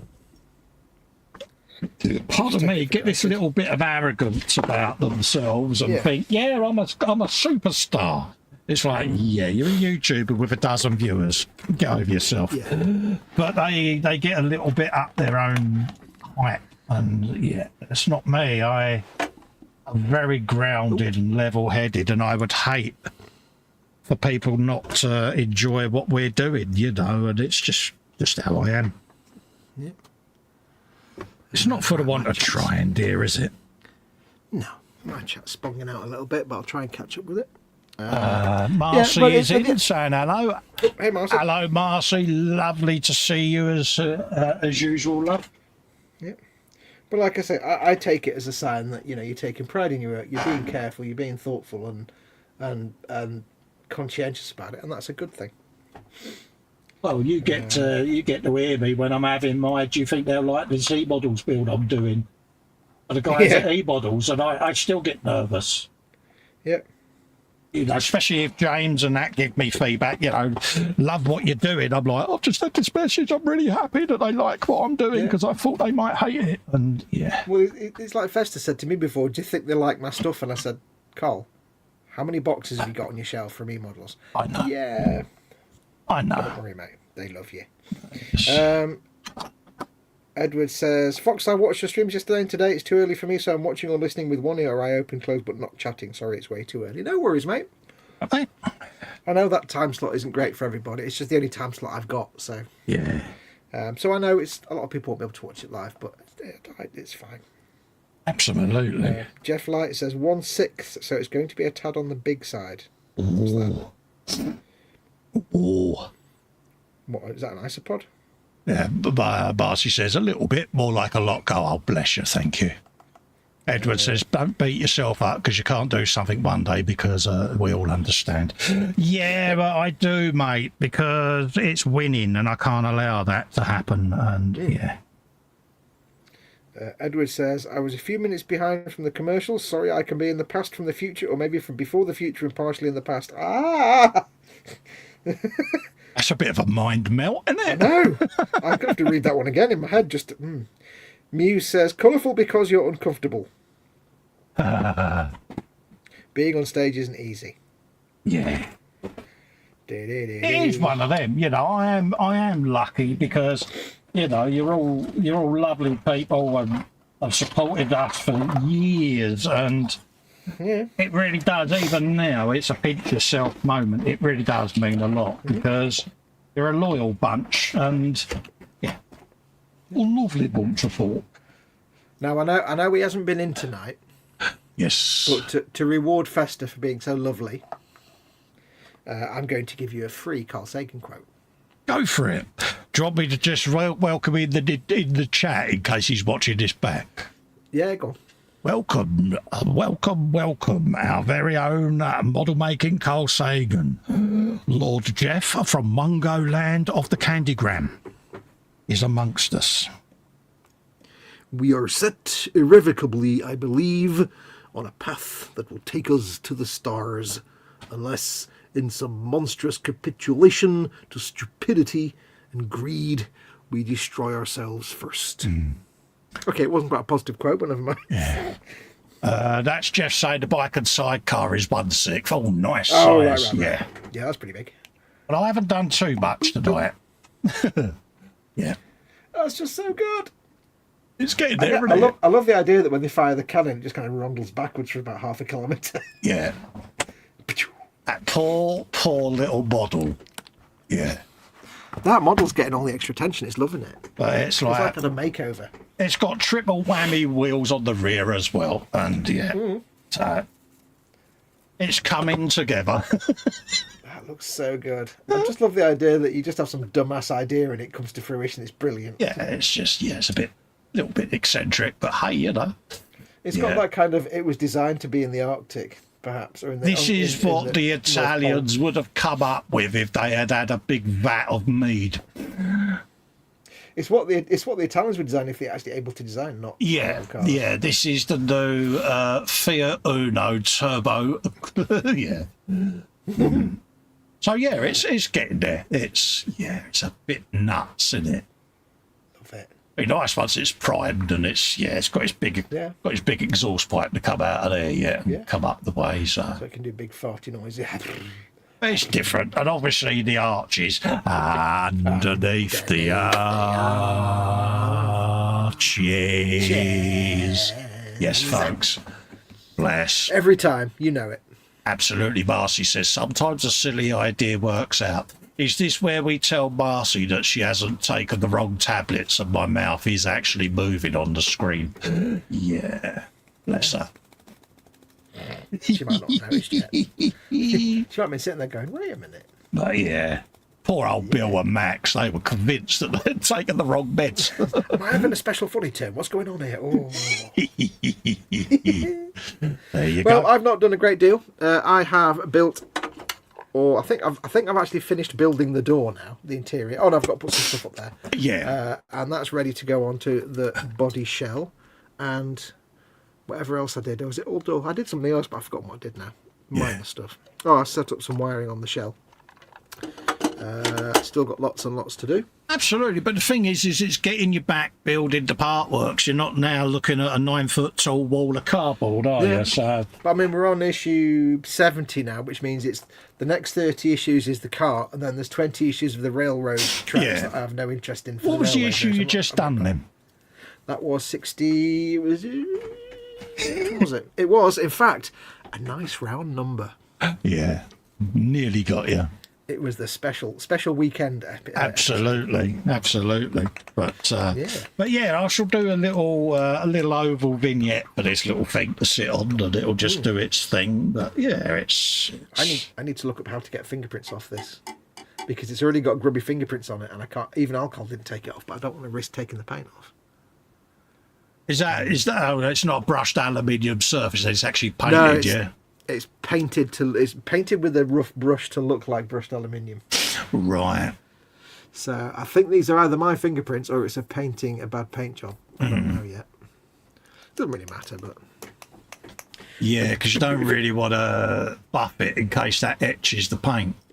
Yeah. Well, you see, what I could do if it came to crunches when it's all finished, I could always weather it a little bit, do a little bit. What about a gentle application of Dodo? Will that pull off any prints? Yeah, but it'll make it shiny.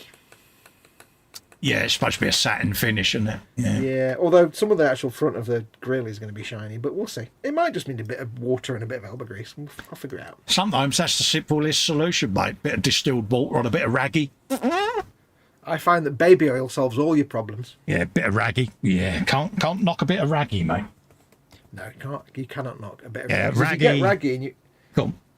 I was going to say, if you get raggy and wipe that on there, it would cover the bonnet in so much other stuff that you didn't see the fingerprints. Yeah, Raggy 2 might be getting chopped up soon, so yeah. It is the time of Raggy 2, is it? Yeah, Raggy 2's coming into play. I have found a couple of small shards of original Raggy, so there are still some bits around. Oh, Raggy is not yet dead. No, he's not dead yet, so I need to apply them to a drawer so that I've got them. Yeah. I want to be a drawer. See what he did there. So that's us, folks. We're going to love and leave you there. Sorry it's a bit short, but at the moment I'm having to stick to a very strict routine, so apologies for that. We will be back. What day is it? It's Friday Frolic, Cole, because it's got Friday on the screen, you pilch. We'll be back Sunday, coincidentally, for Sunday at the bench. Yes. Yeah. Get your works posted up in the group. So get your stuff in the gallery, and we'll be there. Me and Dangerous will be doing that for you. In the meantime, are you streaming over the weekend, dear? No, weekend off. Weekend off. There you go. But weekends. Am I right in thinking you are back on Monday? Yes. He says, on Monday morning. Trying to get him to plug his stream. On Monday morning. There you go. For the morning stream, yeah. Time would help. Is it UK time? Probably about 11 o'clock, maybe. No worries. There you go. Marcy's off saying later. You take care, Marcy. Take care, Marcy. Thanks for everything you do for us, love. It really is appreciated. Oh, yeah. What was that? Edward says, when the barrel was off, it looked like something from Batteries Not Included. The barrel hole looked like an eye. That's who it did there, yeah. Me days. Jeff says, thank us, guys. Catch you later. Take care and stay safe. As to all of you, stay safe and well. And we will see you for the next one on Sunday. And don't forget, the Gang of Four are back on E-Models Monday this week as well, folks. Yeah. Probably be a gallery show this week. Yeah, we're not doing a gallery on E-Models, because we haven't done one for a while. So again, Scale Model Addicts, get your work in there and we'll pimp it all on the E-Models Monday show, folks. Okay? So until then, stay safe and well. Love to you all. Bye for now. Adios, amigos.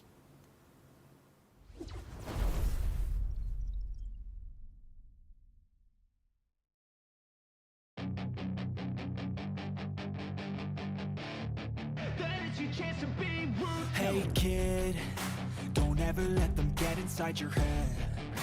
They'll tell you what to do in life instead of everything you know that you could get. Don't let them guide your life towards regret. I'll fight for what I love with every breath. My past is filled with things I won't forget. I use them all to push me to my best.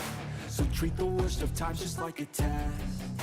If only I could go back in time, I'd tell myself that everything will end up alright. Just push yourself, test yourself, figure out what you like, and find your limits, don't be rigid, always work towards a prime. Surround yourself with open minds, people can change your life. A few friends with intent can help you feel alive. Find a passion, take some action, and with a little time, just be patient, make a statement, try to enjoy your life. They'll try to kick you while you're down,